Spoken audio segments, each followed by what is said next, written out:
ಶ್ರೀ ಗುರುಭ್ಯೋ ನಮಃ. ಹರಿ ಓಂ.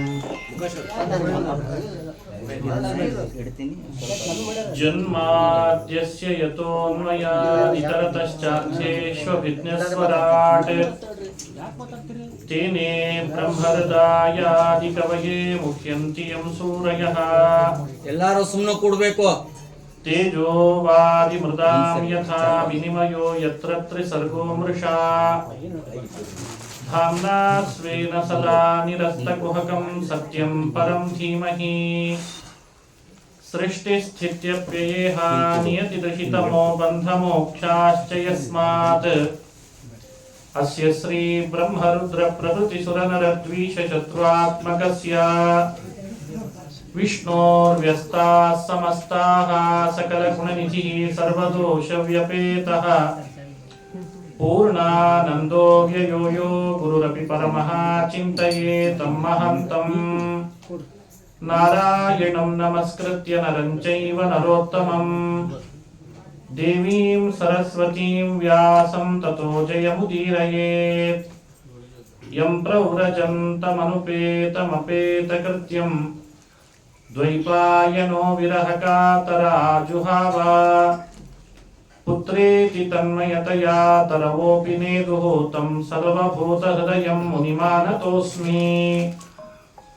ಅಭ್ರಮಂ ಭಂಗರಹಿತಂ ಅಜಡಂ ವಿಮಲಂ ಸದಾ ಆನಂದತೀರ್ಥಮತುಳಂ ಭಜೆ ತಾಪತ್ರಯಾಪಹಂ. ಮೂಕೋಪಿ ಯತ್ಪ್ರಸಾದೇನ ಮುಕುಂದಶಯನಾಯತೆ ರಾಜರಾಜಾಯತೆ ರಿಕ್ತೋ ರಾಘವೇಂದ್ರಂ ತಮಾಶ್ರಯೇ. ಆಪಾದಮೌಲಿಪರ್ಯಂತಂ ಗುರುಣಾಮಾಕೃತಿಂ ಸ್ಮರೇತ್ ತೇನ ವಿಘ್ನಾಃ ಪ್ರಣಶ್ಯಂತಿ ಸಿದ್ಧ್ಯಂತಿ ಚ ಮನೋರಥಾಃ. ಶ್ರೀ ಹರಿವಾಯು ಗುರುಗಳ ಚರಣಾರವಿಂದಗಳಲ್ಲಿ ಭಕ್ತಿಪೂರ್ವಕ ಪ್ರಣಾಮಗಳನ್ನು ಅರ್ಪಿಸಿ ಶ್ರೀಮದ್ ಭಾಗವತ ಮಹಾಪುರಾಣದ ದಶಮ ಸ್ಕಂಧದಲ್ಲಿ ನಿನ್ನೆ ಕೆಲವು ಚರಿತ್ರೆಗಳನ್ನು ಅನುಸಂಧಾನ ಮಾಡ್ತಾ ಬಂದ್ವಿ. ಶ್ರೀಕೃಷ್ಣ ಒಬ್ಬ ಕ್ಷೌರಿಕನಿಗೆ ಮುಕ್ತಿ ಕೊಟ್ಟದ್ದನ್ನು ಹ್ಯಾಕ್ ತಿಳಿಬಹುದು, ಸುಧಾಮನಿಗೆ ಮುಕ್ತಿ ಕೊಟ್ಟದ್ದನ್ನು ಹ್ಯಾಕ್ ತಿಳಿಬೇಕು, ಹಾಗೇನೆ ಸೈರಂಧ್ರಿ ಒಬ್ಳು ದಾಸಿ ಕುಬ್ಜೆಗೆ ಮೋಕ್ಷ ಕೊಟ್ಟದ್ದ ಚರಿತ್ರೆಯನ್ನು ಕೂಡ ಅನುಸಂಧಾನ ಮಾಡಿದ್ವಿ. ಒಂದು ತಿದ್ದುಪಡಿ ಇದೆ, ಅದಕ್ಕೋಸ್ಕರ ಹೇಳ್ತಾ ಇದ್ದೇನೆ. ಈ ಪುಸ್ತಕಗಳನ್ನೆಲ್ಲ ಮುದ್ರಣ ಮಾಡಿದ್ಮೇಲೆ ಕೊನೆಗೊಂದು ಪೇಜ್ ಪ್ರಿಂಟ್ ಮಾಡಿರ್ತಾರೆ ತಿದ್ದುಪಡಿ ಪತ್ರ ಅಂತ. ಹಾಗೆ ಉಪನ್ಯಾಸದಲ್ಲಿ ನಿನ್ನೆ ಒಂದು ಅನವಧಾನ ಆಯಿತು. ತ್ರಿವಕ್ರೆಯನ್ನ ಭಗವಂತ ಮುಕ್ತಿ ಕಳಿಸಿದ, ಅವಳಲ್ಲಿ ಕುಬ್ಜೆಯನ್ನು ಪಡೆದ, ಅವಳು ಯಾರು ಅಂತ ಹೇಳುವಾಗ ತ್ರಿಜಟೆ ಅಂತ ನಿನ್ನೆ ಹೇಳಿದೆ. ಪ್ರಮಾಣಗಳನ್ನ ತೆಗೆದು ನೋಡದೆ ಒಬ್ಬರು ಪ್ರಶ್ನೆನೂ ಮಾಡಿದ್ರು. ಅನವಧಾನದಲ್ಲಿ ತ್ರಿಜಟೆ ಅಲ್ಲ ಅವಳು, ತ್ರಿಜಟೆ ಸುಭದ್ರೆಯಾಗಿ ಹುಟ್ಟಿದಾಳೆ. ಅವಳು ಯಾರು ಅಂದ್ರೆ ಪಿಂಗಳ ಅನ್ನೋ ಒಬ್ಳು ಸ್ತ್ರೀ, ಪಿಂಗಳ ಅಂತ ಅವಳನ್ನ ಕರೀತಾರೆ. ಭಗವತ್ಪಾದರ ಮಾತು, ಯಾ ಪಿಂಗಳಾನ್ಯಭವ ಜನ್ಮನಿ ಆತ್ಮನಿ ಸಂಸ್ಥಿತಂ ತಂ ಸಂಸೃತ್ಯ ಕಾಂತಮುರುಗಾಯಮಭವತ್ ತ್ರಿವಕ್ರ ಅಭವತ್ ತ್ರಿವಕ್ರ. ಯಾ ಪಿಂಗಳ ಅನ್ಯ ಜನ್ಮ ಅಂತ ವಿವರಣೆ ಕೊಟ್ಟಿದ್ದಾರೆ. ಅವಳು ಪಿಂಗಳೆ ಅಂತ ಆಗಿದ್ಲಂತ ಹಿಂದೆ. ಯಾ ಪಿಂಗಲಾನ್ಯಭವ ಆತ್ಮನಿ ಸಂಸ್ಥಿತಂ ತಂ ಅಂತ ಪ್ರಮಾಣ ಇದೆ. ಹಾಗಾಗಿ ಪಿಂಗಳೆ ಅಂದ್ರೆ ಅವಳೊಬ್ಳು ವೇಶ್ಯೆ ಆಗಿದ್ಲು ಅಂತ ಭಾಗವತದ 11ನೇ ಸ್ಕಂಧದಲ್ಲಿ ಹೇಳ್ತಾರೆ. ಅವಳು ಕೃಷ್ಣನನ್ನೇ ಸ್ಮರಿಸ್ತಾ ದೇಹ ಬಿಟ್ಟಿದ್ಲಂತೆ ಜನ್ಮಾಂತರದಲ್ಲಿ. ಅವಳು ಈ ಜನ್ಮದಲ್ಲಿ ತ್ರಿವಕ್ರಿಯಾಗಿ ಹುಟ್ಟಿದ್ಲು ಅಂತ ವಿವರಣೆ ಕೊಟ್ಟಿದ್ದಾರೆ. ಹಾಗಾಗಿ ಅವಳು ತ್ರಿಜಟೆ ಅಲ್ಲ, ಅವಳು ಪಿಂಗಳೆ ಅಂತ ಒಂದು ತಿದ್ದುಪಡಿಯನ್ನ ತಿಳಿಸ್ತಾ ಇದ್ದೇವೆ. ಇನ್ನು ಕೃಷ್ಣ ಪರಮಾತ್ಮ ಕಂಸನೊಟ್ಟಿಗೆ ಯುದ್ಧ ಮಾಡೋ ಸಂದರ್ಭ, ಮಂತ್ರಿ ಪುತ್ರರನ್ನೆಲ್ಲ ಕೊಂದ ಕಂಸ ಯುದ್ಧಕ್ಕೆ ಬಂದಿದ್ದಾನೆ. ದೇವಾಸುರರು ಕೂಡ ಸೇರಿದ್ರಂತ ಆಕಾಶದಲ್ಲಿ. ಅದರಲ್ಲಿ ದೇವತೆಗಳೆಲ್ಲ ಕೃಷ್ಣ ಹ್ಯಾಕ್ ಕೊಲ್ತಾನೆ ಕೃಷ್ಣ ಕಂಸನನ್ನ ಅಂತ ನೋಡ್ಬೇಕು. ಆಕಾಶದಲ್ಲಿ ಬಂದು ನಿಂತರು, ಯುದ್ಧ ಮಾಡ್ತಾ ಇದ್ದಾನೆ ಕೃಷ್ಣ. ತಂ ಖಡ್ಗ ಪಾಣಿಂ ವಿಚರಂತಮಾಶು ಶೇನಂ ಯಥಾ ದಕ್ಷಿಣ ಸವ್ಯಮಂಬರೆ ಸಮಗ್ರಹಿ ದುರ್ವಿಷಹೋಗ್ರ ತೇಜ ಯಥೋರಗಂ ತಾರ್ಕ್ಷ್ಯ ಸುತಃ ಪ್ರಸಹ್ಯ. ಯಥಾ ಉರಗಂ ತಾರ್ಕ್ಷ್ಯ ಸುತಃ ಪ್ರಗೃಹ್ಯ ಅಂತಾರೆ. ಆಕಾಶದಲ್ಲಿ ಹಾರುವಂತಹ ಗರುಡ ಕೆಳಗೆ ಹೋಗುವ ಹಾವನ್ನ ಹೇಗೆ ಹಿಡಿಬೇಕು ಹಾಗೆ ಕೃಷ್ಣ ಹಿಡಿದಿದ್ದಂತೆ ಕಂಸನನ್ನ. ಕೈಯಲ್ಲಿ ಖಡ್ಗ ಹಿಡಿದು ಯುದ್ಧಕ್ಕೆ ನಿಂತಿದ್ದ. ಶ್ರೀಕೃಷ್ಣ ಅದನ್ನು ಲೆಕ್ಕಿಸ್ಲಿಲ್ಲ. ಅವನ ಕಿರೀಟ ಕೆಳಗೆ ತಳ್ಳಿ ಅವನ ತಲೆ ಕೂದಲೇ ಹಿಡಿದು ಬಿಟ್ಟಂತೆ. ಪ್ರಗೃಹ್ಯ ಕೇಶೇಷು ಚಲತ್ ಕಿರೀಟಂ ನಿಪಾತ್ಯ ರಂಗೋಪರಿ ತುಂಗಮಂಚಾತ್ ತಸ್ಯೋಪರಿಷ್ಠಾತ್ ಸ್ವಯಮಬ್ಜನಾಭಃ ಪಪಾತ ವಿಶ್ವಾಶ್ರಯಾತ್ಮತಂತ್ರಃ. ಸ್ವತಂತ್ರನಾದ ಆತ್ಮತಂತ್ರಃ, ಸ್ವತಂತ್ರನಾದ ಭಗವಂತ ಅವನ ತಲೆ ಕೂದಲು ಗಟ್ಟಿ ಹಿಡಿದು ನೆಲಕ್ಕೆ ಅಪ್ಪಳಿಸಿದ. ಅಪ್ಪಳಿಸಿದ ಬಳಿಕ ಕೃಷ್ಣನು ಅವನ ತಲೆ ಮೇಲೆ ಬಂದು ಕಾಲು ಊರಿ ನಿಲ್ತಾ ಇದ್ದಾನೆ. ಹಾಹಾಕಾರ ಆಯ್ತಂತೆ. ಮತ್ತಷ್ಟು ಜೋರಾಗಿ ತಲೆ ಮೇಲೆ ಕಾಲು ಊರಿದ ಕೂಡ್ಲೇನೆ ಅವರು ಸತ್ಯ ಹೋಗಿದ್ದಾನೆ ಕಂಸ ಅಂತ ಹೇಳ್ತಾರೆ. ಹೀಗೆ ಕಂಸನ ಸಂಹಾರ ಮಾಡಿದ್ರ ಘಟನೆ ಭಾಗವತದಲ್ಲಿ ಬರ್ತದೆ. ದುಂದುಬಿಗಳೆಲ್ಲ ಆಕಾಶದಲ್ಲಿ ದೇವತೆಗಳ ದುಂದುಬಿ ನೇದವು, ಅವು ಶಬ್ದ ಮಾಡಿದವು. ಪುಷ್ಪೈ ಕಿರಂತ ಸ್ತಂಪ್ರೀತಾಹ, ಪುಷ್ಪಗಳನ್ನ ಶ್ರೀಕೃಷ್ಣನ ಮೇಲೆ ಕಂಸ ಸಂಹಾರ ಮಾಡಿದಾಗ ಸುರಿತಿದಾರಂತೆ ಆಕಾಶದಿಂದ. ಜಯ ಜಯಕಾರ ನಡೆದಿದೆ. ಕೆಲವು ಕಡೆ ಹಾಹಾಕಾರ ಅಸುರರು, ಕೆಲವು ಕಡೆ ಜಯಕಾರ. ಹೀಗೆಲ್ಲ ಗೋಪಾಲಕರು ಸಂತೋಷ ಆಚರಿಸ್ತಾ ಇದ್ದಾರೆ. ಕಂಸನನ್ನು ಕೊಂದ ಕೃಷ್ಣ, ಕಂಸನನ್ನು ಕೊಂದ ಅಂತ ಕಂಸ ಸಂಹಾರದ ವರ್ಣನೆ ಮಾಡ್ತದೆ. ಈ ಕಂಸ ಸಂಹಾರವನ್ನ ಹ್ಯಾಕ್ ಚಿಂತಿಸ್ಬೇಕು? ಹಿಂದೆ ಬಂದಿದೆ. ಕಂಸ ಅಂದ್ರೆ ಯಾರ ಪ್ರತೀಕ ಅಂತ. ಅವನು ಕಾಲನೇಮಿಯ ಪ್ರತೀಕ. ಕಾಲನೇಮಿ ಅಂತ ಹಿರಣ್ಯಾಕ್ಷನ ಮಗ. ಅವನು ಮನಸ್ಸಿನ ದುರ್ವ್ಯಸನ ದುರ್ಭಾವನೆಗಳನ್ನು ಹುಟ್ಟಾಕುವನು. ಗೀತೆಯಲ್ಲಿ ಕೃಷ್ಣ ಅರ್ಜುನನಿಗೆ ಉಪದೇಶ ಮಾಡ್ತಾ ಒಂದು ಮಾತು ಹೇಳ್ತಾನೆ. ಕಾಮ ಏಷಃ ಕ್ರೋಧ ಏಷಃ ರಜೋಗುಣ ಸಮುದ್ಭವ. ಅರ್ಜುನ, ಹೊರಗಿನ ಶತ್ರುಗಳ ಜೊತೆಯಲ್ಲೂ ಹೋರಾಟ ಮಾಡಬೇಕಾದದ್ದೇ. ಅದು ಸ್ವಧರ್ಮನೇ ಕ್ಷತ್ರಿಯರಿಗೆ. ದುರ್ಯೋಧನನ ಜೊತೆ, ದುಶ್ಯಾಸನನ ಜೊತೆ ಅವರೆಲ್ಲ ಅಧರ್ಮ ಮಾಡೋರು. ಧರ್ಮ ಮಾಡೋರನ್ನ ಥಳಿಸೋರು. ಅದಕ್ಕೆ ಅವ್ರ ಜೊತೆಯಲ್ಲಿ ಯುದ್ಧ ಮಾಡಬೇಕಾದದ್ದೇ. ಅದು ಸ್ವಧರ್ಮ. ಆದ್ರೆ ಜೊತೆಯಲ್ಲಿ ಒಳಗಿನ ಶತ್ರುಗಳ ಜೊತೆಗೂ ಮಾಡಬೇಕು ಅಂತಾನೆ ಕೃಷ್ಣ. ಹಾಗೆ ಒಳಗಿನ ಶತ್ರುಗಳು ಅಂದ್ರೆ ಕಾಮ, ಕ್ರೋಧ, ಲೋಭ, ಮೋಹ, ಮದ, ಮಾತ್ಸರ್ಯ.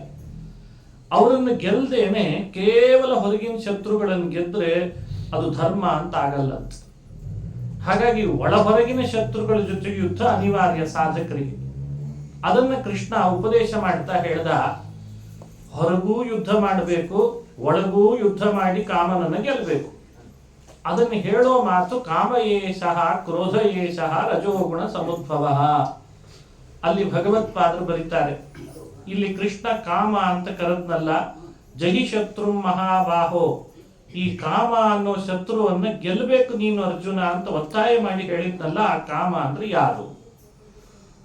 ಆ ಕಾಮ ಅಂದ್ರೆ ಭಗವತ್ಪಾದರು ಕಾಲನೇಮಿ ಅಂತ ಬರೀತಾರೆ. ಕಾಲನೇಮಿ ಅನ್ನೋ ಅಸುರನೇ ನಮ್ಮೆಲ್ಲರೊಳಗಿದ್ದು ದುಷ್ಕಾಮನೆಗಳನ್ನು ಹುಟ್ಟಾಕ್ತಿರ್ತಾನಂತೆ. ಇನ್ನೊಬ್ಬರ ವಸ್ತುವನ್ನು ತಂದು ಮಾಡಿಕೊಳ್ಳೋ ದುರ್ಭಾವನೆ, ಅಥವಾ ಇನ್ನೇನೋ ರೀತಿಯಾದಂತಹ ಮನಸ್ಸಿನಲ್ಲಿ ಬರುವ ದುರ್ಭಾವನೆ ಎಲ್ಲವೂ ಕೂಡ ಅದು ಕಾಲನೇಮಿಯ ಪ್ರೇರಣೆಯಲ್ಲಿ ಬರ್ತದೆ. ವ್ಯತ್ಯಾಸ ಅರ್ಥ ಮಾಡಿಸ್ತಾರೆ ಭಗವತ್ಪಾದರು. ಶಾಸ್ತ್ರ, ಪುರಾಣ, ಆಚಾರ, ದೈವ, ಸ್ವರ್ಗ ಇವುಗಳ ಬಗ್ಗೆ ಒಂದು ಪರಿಕಲ್ಪನೆ ಇದೆ ಆಸ್ತಿಕರಿಗೆ. ನಾವು ಅದನ್ನು ಆಚರಿಸೋಣ, ಅದರಂತೆ ನಡೆಯೋಣ ಅನ್ನೋ ಅಪೇಕ್ಷೆ ಇದೆಯಲ್ಲ, ಇದು ಒಂದು ಕಾಮನೆನೇ ತಾನೆ. ಇದನ್ನು ಕಾಲನೇಮಿ ಹುಟ್ಟಾಕಿರಲ್ಲ ಅಂತ. ಒಂದೇ ಮನಸ್ಸಿನಲ್ಲಿ ಎರಡೆರಡು ಥರದ ಕಾಮನೆಗಳು ಬರ್ತವೆ. ಅದರಲ್ಲಿ ಸತ್ಕಾಮನೆಗಳನ್ನ, ಉದಾತ್ತವಾದ ಕಾಮನೆಗಳನ್ನೆಲ್ಲ ಹುಟ್ಟಾಕೋನು ಬೇರೆ ದೇವತೆಗಳಂತೆ. ಮಹರುದ್ರ, ಚಂದ್ರ, ಇಂದ್ರ ಅವರೆಲ್ಲ ಅದನ್ನು ಹುಟ್ಟಾಕ್ತಾರಂತೆ. ಇವನಿದ್ದಾನಲ್ಲ ಕಾಲನೇಮಿ, ಅದೇ ಮನಸ್ಸಿನೊಳಗೇನೆ ತಾನು ಬಂದು ಸೇರ್ಕೊಂಡು ಅವ್ರ ಕಾರ್ಯಕ್ಕಿಂತ ತನ್ನ ಕಾರ್ಯ ಜೋರಾಗಿ ಮಾಡ್ತಾನಂತೆ. ಇದೆಲ್ಲ ಅವನ ಕೆಲಸ. ಅಂಥ ಕಾಲನೇಮಿ ಭೂಮಿಯಲ್ಲಿ ಮೂರ್ತಿಮತ್ತಾಗಿ ಅಂದ್ರೆ ಅವತಾರ ಎತ್ತಿ ಬಂದಿದ್ದ ಉಗ್ರಸೇನನ ಹೆಂಡತಿಯಲ್ಲಿ ಕಂಸ ಅಂತ ಆಗಿ ಅವನನ್ನ ಕೃಷ್ಣ ಕೊಂದ ಅಂತ ಕಥೆ ಬಂತು. ಆದ್ರೆ ಕೃಷ್ಣ ಸಂಹಾರ ಮಾಡಿದ ಅಂದ್ರೆ ಕಾಮ ಸಂಹಾರ, ಕಾಮವಧೆ ಅಂತ ಭಾವಿಸ್ತಾರೆ ಹಿರಿಯರು. ಯಾರು ಶ್ರವಣ ಮಾಡ್ತಾರೋ ಯಾರಿದನ್ನು ಹೇಳ್ತಾರೋ ಅವರವರ ಮನಸ್ಸಿನಲ್ಲೂ ಕೂಡ ದುಷ್ಕಾಮನೆಗಳ ಸಂಹಾರ ಭಗವಂತ ಮಾಡ್ತಾನೆ. ಈ ಫಲಶ್ರುತಿಯನ್ನು ತಿಳ್ಕೊಳ್ಬೇಕು. ಇನ್ನೊಂದು ರೀತಿ ಹೇಳ್ತಾರೆ, ಈ ದೇಹ ಇದು ಮಥುರಾ ಪಟ್ಟಣ ಇದ್ದ ಹಾಗೆ. ಮಥುರಾ ಪಟ್ಟಣದ ದೇಹದಲ್ಲಿ ಶ್ರೀಕೃಷ್ಣ ಅವತಾರ ಆಗಬೇಕು. ಅವತಾರ ಕೃಷ್ಣಂದ ಆಗಬೇಕಾದ್ರೆ ವಸುದೇವ ದೇವಕಿಯರು ಬರಬೇಕಂತ. ದೇವಕಿ ವಸುದೇವರೇ ಇಲ್ಲದೆ ಇದ್ರೆ ಕೃಷ್ಣ ಅವತಾರ ಆಗ್ಲಿಲ್ಲಲ್ಲ.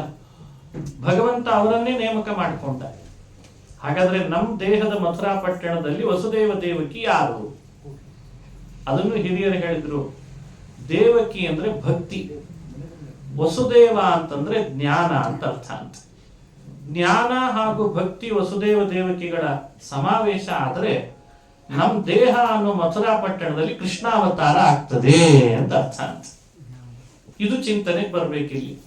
ಜ್ಞಾನ ಭಕ್ತಿಗಳ ಸಮಾವೇಶ ಆಗ್ಬೇಕು. ಅದೇ ರೀತಿ ದೇವಕಿ ಕೃಷ್ಣನ್ ಪಡೆದದ್ದು ಕೊನೆಗೆ ಮೊದಲು 6 ಮಕ್ಕಳನ್ನು ಪಡೆದಿದ್ಲಂತ. 6 ಮಕ್ಕಳನ್ನ ಕಂಸ ಕೊಂದ ಅಂತ ಕಥೆ. 6 ಬಿಟ್ಲು ಪಾಪ. ಯಾಕೆಂದ್ರೆ ಮುಂದಾದ್ರೂ ಕೃಷ್ಣ ಹುಡ್ತಾನಲ್ಲ ಅಂತ ಅವಳಿಗೆ ಅಭಿಲಾಷೆ. 6 ಕಳ್ಕೊಂಡದ್ದು ಮುಂದೆ ಪಡಿತಾ ಇರೋ ಫಲದ ಉದ್ದೇಶದಿಂದ. ಹಾಗಾಗಿ ನಾವು ಬದುಕಿನಲ್ಲಿ 6 ಬಿಡ್ಲೇಬೇಕು ಅಂತ ತೋರಿಸ್ತದೆ ಭಾಗವತ. ಮುಂದೆ ಕೃಷ್ಣನಂಥ ಮಗನನ್ನ ಪಡಿಬೇಕಾದ್ರೆ ಮೊದಲು 6 ಬಿಡಬೇಕು. ಆ 6 ಯಾರು? ಈಗ ತಾನೇ ಹೇಳಿದಂತೆ ಕಾಮ, ಕ್ರೋಧ, ಲೋಭ, ಮದ, ಮಾತ್ಸರ್ಯ. ಈ 6 ಬಿಟ್ರೆ ಮಾತ್ರ ಆ ಮುಂದೆ ಕೃಷ್ಣನಂಥ ಮಗನನ್ನ ಪಡಿಲಿಕ್ಕಾಗ್ತದೆ ಅನ್ನೋ ಸಂದೇಶವನ್ನ ಭಾಗವತ ಕೃಷ್ಣನ್ ಕಥೆಯಿಂದ ತಿಳಿಸ್ತದೆ. ಇನ್ನೊಂದು ರೀತಿ ಹೇಳ್ತಾರೆ, ನಮ್ಮ ದೇಹ ಇದು ಮಧುರವಾಗಿದ್ರೆ ಮಧುರಾ ಪಟ್ಟಣ ಅಂತ ಅನಿಸ್ಕೊಳ್ತದೆ. ಇಲ್ಲಿ ಮಾಧುರ್ಯ ಯಾವುದರಿಂದ ಬರಬೇಕು? ಸಿಹಿ. ಮಧುರ ಮಧುರ ಅಂದ್ರೆ ಸಾಮಾನ್ಯವಾಗಿ ಸಿಹಿಗೆ ಹೆಸರಲ್ವೇ? ಉಪ್ಪಿದ್ರೆ ಯಾರು ಅದನ್ನು ಮಧುರ ಅನ್ನಲ್ಲ. ಹಾಗಲ್ಲಿ ಇಲ್ಲಿ ಮಾಧುರ್ಯ ಯಾವುದರಿಂದ ಬರಬೇಕು? ಅದಕ್ಕೆ ರಾಜರ ಕಲ್ಪನೆಯನ್ನ ಅನುಸಂಧಾನಕ್ಕೆ ತರಬೇಕು. ನಮ್ಮೆಲ್ಲರ ಹೃದಯವೇ ಭೂಮಿಯಂತೆ. ಈ ಭೂಮಿಯಲ್ಲಿ ಬೆಳೆ ಬೆಳೆಸ್ಬೇಕು. ಒಳ್ಳೊಳ್ಳೆ ಸಿಹಿ ಸಿಹಿ ಹಣ್ಣಿನ ಬೆಳೆ ಬೆಳೆಸಿದ್ರೆ ಇದು ಮಧುರಾ ಪಟ್ಟಣ ಆಗ್ತದೆ. ನಮ್ಮ ಹೃದಯದ ಭೂಮಿಕೆಯಲ್ಲಿ ಒಳ್ಳೊಳ್ಳೆಯ ವಿಷಯಗಳು ಪುರಾಣಗಳಲ್ಲಿ ಹೇಳಿದಂತೆ ತಾತ್ವಿಕವಾದ ಸಾತ್ವಿಕವಾದ ವಿಷಯಗಳನ್ನು ತಿಳಿದು ಮನೋಭೂಮಿಕೆಯಲ್ಲಿ ಸಿಹಿ ಹಣ್ಣುಗಳಂತೆ ಉದಾತ್ತ ದೃಷ್ಟಿಯ ಹಣ್ಣನ್ನು ಬೆಳೆಸಿದ್ರೆ ಇದು ಮಧುರಾ ಪಟ್ಟಣ ಅಂತ ಆಗ್ತದಂತೆ. ಉದಾತ್ತ ದೃಷ್ಟಿ ಅಂದ್ರೆ ಎಂಥಾತು? ಇನ್ನೊಬ್ಬರನ್ನ ನಾನು ಮನಸ್ಸಿನಿಂದ ನೋಯಿಸಲಾರೆ. ಇದೇ ಭಾಗವತದ ಧರ್ಮನೂ ಹೌದು. ಅಭಯ, ನನ್ನಿಂದ ಇನ್ನೊಬ್ಬರಿಗೆ ಭಯಪಡಿಸುವಂತೆ ಇರಲಾರೆ, ಅಭಯ. ಹಾಗೇನೆ ಸತ್ಯವಂತಿಕೆ, ನಾನು ಇರ್ತೇನೆ, ಸತ್ಯವಂತಿಕೆಯಲ್ಲಿ ಇರ್ತೇನೆ, ಸತ್ಯದ ದಾರಿಯನ್ನು ಅನುಸರಿಸ್ತೇನೆ. ಎಷ್ಟು ಭಾಗವತ ಧರ್ಮಗಳನ್ನು ಹೇಳ್ತಾರೋ ಅವೆಲ್ಲವೂ ಕೂಡ ನಮ್ಮ ಮನೋಭೂಮಿಕೆಯಲ್ಲಿ ಬೆಳಿಬೇಕಾದಂತಹ ಮಧುರ ಮಧುರವಾದ ಹಣ್ಣುಗಳಂತೆ. ಇಂದ್ರಿಯಗಳನ್ನ ನಿಗ್ರಹ ಮಾಡಿಕೊಂಡು ಇರ್ತೇನೆ. ಇಂದ್ರಿಯ ನಿಗ್ರಹ ಅಂದ್ರೆ ದಮ ಅಂತ ಇನ್ನೊಂದು ಹೆಸರಿನಿಂದ ಕರೀತಾರೆ ಅದನ್ನ. ದಮ ಇಂದ್ರಿಯ ನಿಗ್ರಹ, ಅಭಯಂ ಸತ್ವ ಸಂಶುದ್ಧಿ, ಜ್ಞಾನ ಯೋಗ ವ್ಯವಸ್ಥಿತಿ. ನನ್ನ ಮನೋಭೂಮಿಕೆ ಜ್ಞಾನದ ಹೆಮ್ಮರವನ್ನು ಬೆಳೆಸಲಿಕ್ಕೆ ಅಂತ ನಾನು ಭೂಮಿಯನ್ನು ಇಟ್ಟುಕೊಂಡಿದ್ದೇನೆ. ಯೋಚಿಸ್ಬೇಕಿದನ್ನೆಲ್ಲ.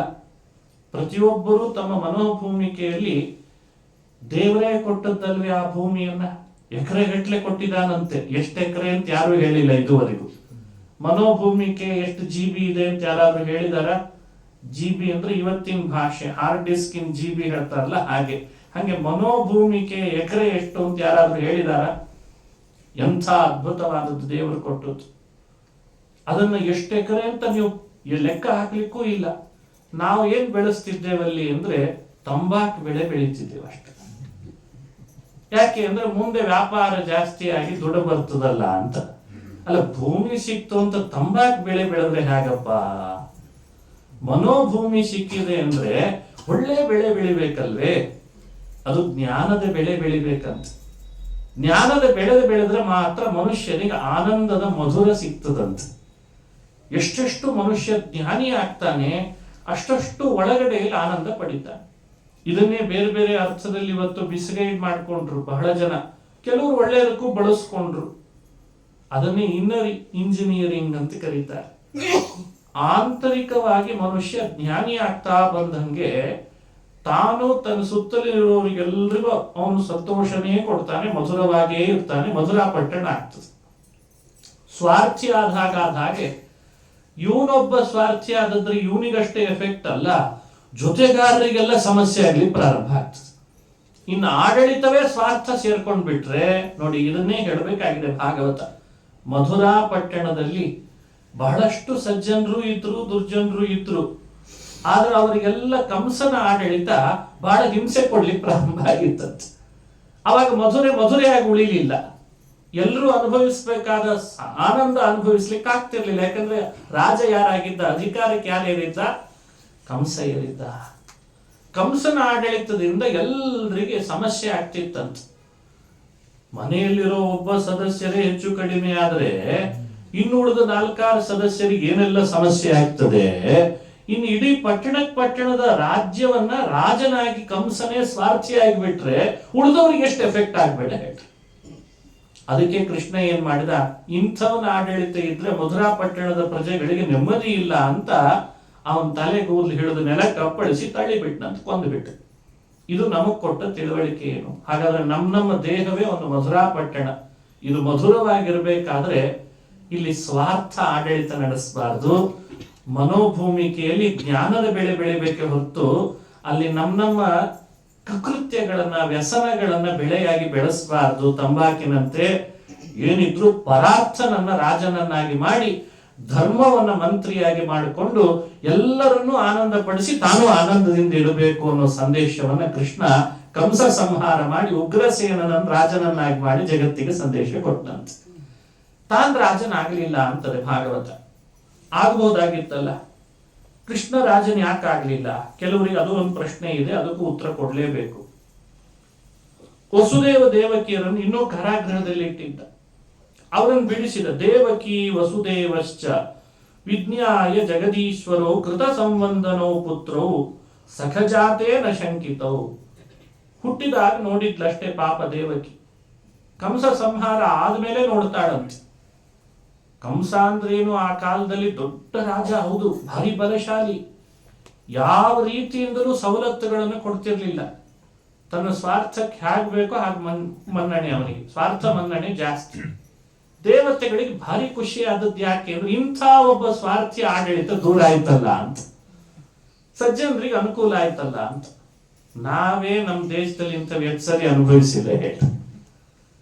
ಸ್ವಾತಂತ್ರ್ಯ ಬಂದ ಮೇಲೆ ಅಷ್ಟೇ ತಿಳ್ಕೊಳ್ಬೇಡ್ರಿ, ಸ್ವಾತಂತ್ರ್ಯಕ್ಕಿಂತ ಪೂರ್ವದ ಇತಿಹಾಸ ಪುಟಗಳನ್ನು ತಿರುಗಿ ಹಾಕಿದಾಗಲೂ ದೊಡ್ಡ ದೊಡ್ಡ ಅಧಿಕಾರ ಎಷ್ಟೆಷ್ಟೋ ಸ್ವಾರ್ಥಿಗಳೇ ಅನುಭವಿಸಿದ್ದಾರೆ, ಏನೆಲ್ಲ ಅನಾಹುತ ಮಾಡಿದ್ದಾರೆ. ಹಾಗೆಲ್ಲ ಅವರ ಆಡಳಿತ ಕುಸಿದು ಬಿದ್ದಾಗ ಸಜ್ಜನರು ಸಂತೋಷ ಪಟ್ಟಿದ್ದಾರೆ.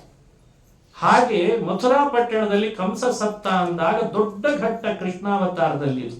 ಅದಕ್ಕೆ ಕೃಷ್ಣನ ಉತ್ಸವ ಮಾಡುವಾಗ ಮೊದಲು ಕೃಷ್ಣನಿಗೆ ಹಾಲು ಎರಿಬೇಕಾದ್ರೆ ಅಂದ್ರೆ ಅಥವಾ ಅರ್ಘ್ಯ ಕೊಡಬೇಕಾದ್ರೆ ಜಾತಃ ಕಂಸವಧಾರ್ಥಾಯ ಅಂತಂದ್ರಂತೆ. ಮೊದಲು ಅದನ್ನು ಹೇಳಿದ್ರು. ಅಲ್ಲಿ ಪೂತನೆ ಬರ್ಲಿಲ್ಲ, ತೃಣಾವರ್ತ ಬರ್ಲಿಲ್ಲ, ಶಕಟಾಸುರ ಬರ್ಲಿಲ್ಲ. ಮೇನ್ ಯಾರನ್ನ ತಗೊಂಡು ಹೊಗಳಿದ್ರು ಮೊದಲು ಕೃಷ್ಣನ ವರ್ಣನ ಮಾಡುವಾಗ? ಜಾತಃ ಕಂಸವಧಾರ್ಥ ಅಂದ್ರೆ ಕಂಸ ಎಷ್ಟು ಜನರಿಗೆ ಎಷ್ಟು ಹಿಂಸೆ ಕೊಟ್ಟಿರ್ಬೇಡ ಹೇಳಿ. ಅಂತೂ ಇವ ಸತ್ತ ಎಷ್ಟು ಜನರಿಗೆ ಅನುಕೂಲ ಆಯ್ತು. ಆ ಪೂತನೆ ತೃಣಾವರ್ತ ಎಲ್ಲ ಅವನ ಕೈ ಕೆಳಗಿರೋ ಆಳಾದ್ರಿಂದ ಪ್ರಧಾನನ ನಿರ್ದೇಶ ಮಾಡಿಬಿಟ್ರೆ ಅವನ ಕೈ ಕೆಳಗಿರೋರ್ದೆಲ್ಲ ಬಂದಾಗೆ ಆಯ್ತು ಅಂತ ಜಾತಃ ಕಂಸವಧಾರ್ಥಾಯ ಭೂಭಾರೋ ತಾರಣಾಯ ಚ ಅಂತ ಪ್ರತ್ಯೇಕವಾಗಿ ಹೇಳ್ತಾರೆ. ಭೂಭಾರ ಅನ್ನೋದು ಕಂಸನಿಗೂ ಸೇರಿದ್ದೇ ತಾನೆ. ಕಂಸನೂ ಒಬ್ಬ ಭೂಭಾರ. ಆದ್ರೂ ಸ್ಪೆಸಿಫಿಕ್ ಆಗಿ ಕಂಸನ ವಧೆ ಮಾಡಿದ ಕೃಷ್ಣ ಅಂತ ಅವನನ್ನು ಸ್ತೋತ್ರ ಮಾಡ್ತಾರೆ. ಅದು ಪ್ರಮುಖ ಘಟ್ಟ. ಯಾಕಂದ್ರೆ ಸಮಾಜದಲ್ಲಿ ಅಷ್ಟೇ ಅಲ್ಲ, ನಮ್ಮ ಕುಟುಂಬದಲ್ಲಿಯೂ ಕೂಡ ಸ್ವಾರ್ಥ ಹೆಚ್ಚಾಯ್ತು ಅಂದ್ರೆ ಎಲ್ಲರಿಗೆ ಕಸಿವಿಸಿ ಜಾಸ್ತಿ ಆಗ್ತದೆ. ಕಂಸ ಇದ್ದಾಗ ಆಗ್ತದೆ ಎಲ್ಲ. ಕಂಸ ಶಬ್ದಕ್ಕೆ ಅರ್ಥ ನಿಜವಾಗ್ಲಿ ಏನ್ ಗೊತ್ತಾ? ಕಸಿ ಹಿಂಸಾಯಾಮ್ ಅಂತ ಧಾತು. ಕಸಿ ಸಂಸ್ಕೃತದ ಮೂಲ ಹುಡುಕ್ಲಿಕ್ಕೆ ಹೊರಟ್ರೆ ಶಬ್ದದ್ದು ಕಸಿ ಹಿಂಸಾಯಾಮ್. ಹೆಚ್ಚು ಹಿಂಸೆ ಆಗ್ತಿದೆ, ವೈಲೆನ್ಸ್ ಕ್ರಿಯೇಟ್ ಆಗ್ತಿದೆ ಅಂದ್ರೆ ಕಂಸ ಒಳ್ಳೊಳ್ಳೆ ಸುರಾಪಾನ ಮಾಡ್ತಿದ್ನಂತ. ಆಗ ಇಷ್ಟು ವೈಲೆನ್ಸ್ ಆಗ್ತಿದೆ ಅಲ್ಲ, ಇಷ್ಟೆಲ್ಲ ಜಗತ್ತಿನೊಳಗೆ ಸಮಾಜದೊಳಗೆ ದುಃಖ ಪಡ್ತಿದಾರಲ್ಲ ಅಂದ್ರೆ ಅವ್ರು ದುಃಖ ಪಟ್ಟಾಗೆ ನನ್ನ ಆಸನ ಸ್ಥಿರ ಆಗ್ತದೆ ಅಂತಿದ್ನಂತ. ಅದಕ್ಕೂ ಸಂಬಂಧ ಇದೆ. ಸ್ವಾರ್ಥಿಗಳ ಆಡಳಿತ ಏರಿದಾಗ ಆಡಳಿತದ ಚುಕ್ಕಾಣಿ ಕೈ ಬಿಡದೇ ಇರುವ ಹಾಗೆ ಮಾಡ್ಲಿಕ್ಕಿರೋ ಒಂದೇ ಉಪಾಯ ಅಂದ್ರೆ ಜನಗಳಲ್ಲಿ ದಂಗೆ ಹೇಳಬೇಕು. ನೀವು ಎಷ್ಟು ದಂಗೆ ಎಬ್ಬಿಸ್ತಾ ಇರ್ತದೆ ಅಲ್ಲಿವರೆಗೂ ಅನ್ಯಾಯದ ವಿಷಯಗಳು ವೃತ್ತಪತ್ರಿಕೆಯಲ್ಲಿ ಮುದ್ರಣ ಆಗಲಿಕ್ಕೆ ಜಾಗವೇ ಇರಲ್ಲ.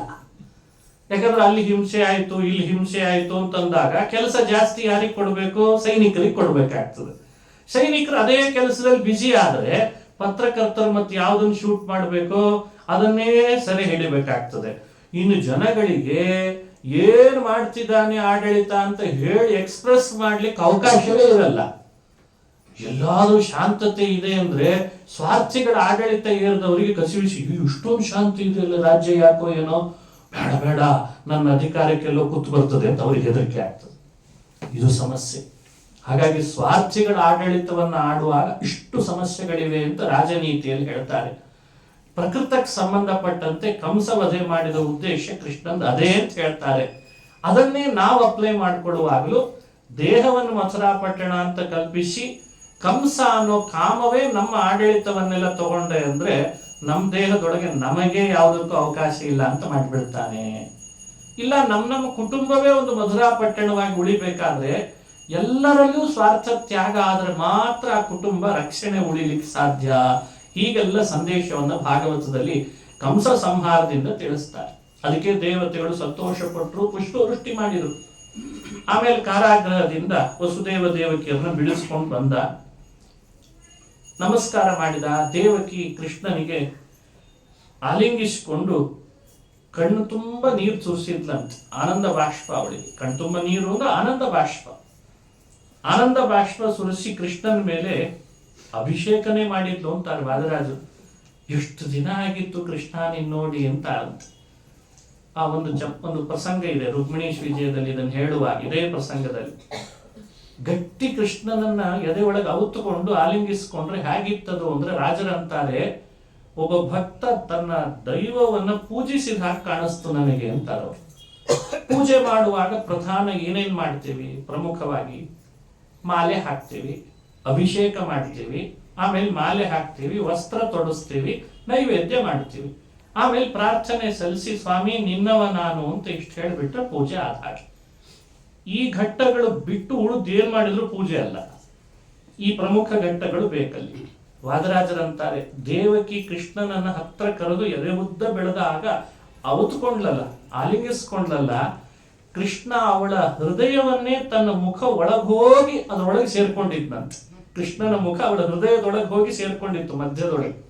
ಅದು ಹ್ಯಾಕ್ ಕಾಣಿಸ್ತು ಅಂದ್ರೆ ವಾದರಾಜರು ಹೇಳಿದ್ರು, ತಾನೊಬ್ಳು ಭಕ್ತಳು, ಕೃಷ್ಣ ಸಿಕ್ಕಾಗ ಆನಂದದಿಂದ ಕಣ್ತುಂಬ ಬಾಷ್ಪ ಬಂತು, ಆನಂದಾಶ್ರು, ಅದು ಕೃಷ್ಣನ ಮೈ ಮೇಲೆ ಬಿತ್ತು, ಅದು ಅಭಿಷೇಕ ಅಂತಾಯ್ತು ಅಂತ ಹೇಳಿದ್ರು ಅವರು. ಎರಡೂ ಕೈಗಳನ್ನ ಕೃಷ್ಣನಿಗೆ ಅಂತ ಆಲಿಂಗಿಸಿಕೊಳ್ಳುವಾಗ ಹಾಕಿದ್ಲಲ್ಲ, ಅದು ಅವನಿಗೆ ಮಾಲೆಯ ಸಮರ್ಪಣೆ ಅಂತ ಆಯ್ತಂತೆ. ಅವಳ ಎದೆ ಮೇಲಿದ್ದ ಸೆರಗು ಕೃಷ್ಣನ ಮೈ ಮೇಲೆ ಬಿತ್ತಂತೆ, ಅದು ಅವನಿಗೆ ವಸ್ತ್ರ ಸಮರ್ಪಣೆ ಅಂತ ಆಯ್ತಂತೆ. ಆ ರೀತಿ ಪೂಜಿಸಿದಂಥವಳು ಪಾದದಿಂದ ಕೃಷ್ಣನನ್ನ ಶಿರಪರ್ಯಂತರ ನೋಡಿದ್ಲಲ್ಲ, ಅದು ನೀರಾಜನ ಅಂತ ಮಾಡಿದ್ಲಂತೆ. ಆಮೇಲೆ ನೈವೇದ್ಯ ಕೊಡ್ಬೇಕಲ್ಲ, ಬಂದ ಕೃಷ್ಣನಿಗೆ ಎದೆ ತುಂಬಾ ಹಾಲು ಉಕ್ಕಿಗಳಿತ್ತು, ಅದಕ್ಕೆ ಎದೆಯಲ್ಲಿ ಔತ್ಕೊಂಡು ನೈವೇದ್ಯವನ್ನ ಕೊಟ್ಲಂತೆ. ಆಮೇಲೆ ತಾನೇ ಪ್ರಾರ್ಥಿಸಿ ತನ್ನನ್ನು ಸಮರ್ಪಿಸ್ಬೇಕು. ಕೃಷ್ಣ ನಾನು ಇನ್ನವ ಅಂತ ಆ ಆಲಿಂಗಿಸ್ಕೊಂಡಾಗ ಪೂರ್ಣ ಕೃಷ್ಣನ ಮೇಲೆ ಬಾಗಿದ್ಲಂತೆ, ಅದು ಅವಳನ್ನೇ ಅವನಿಗೆ ಸಮರ್ಪಿಸಿದಂತಾಗಿತ್ತಂತೆ.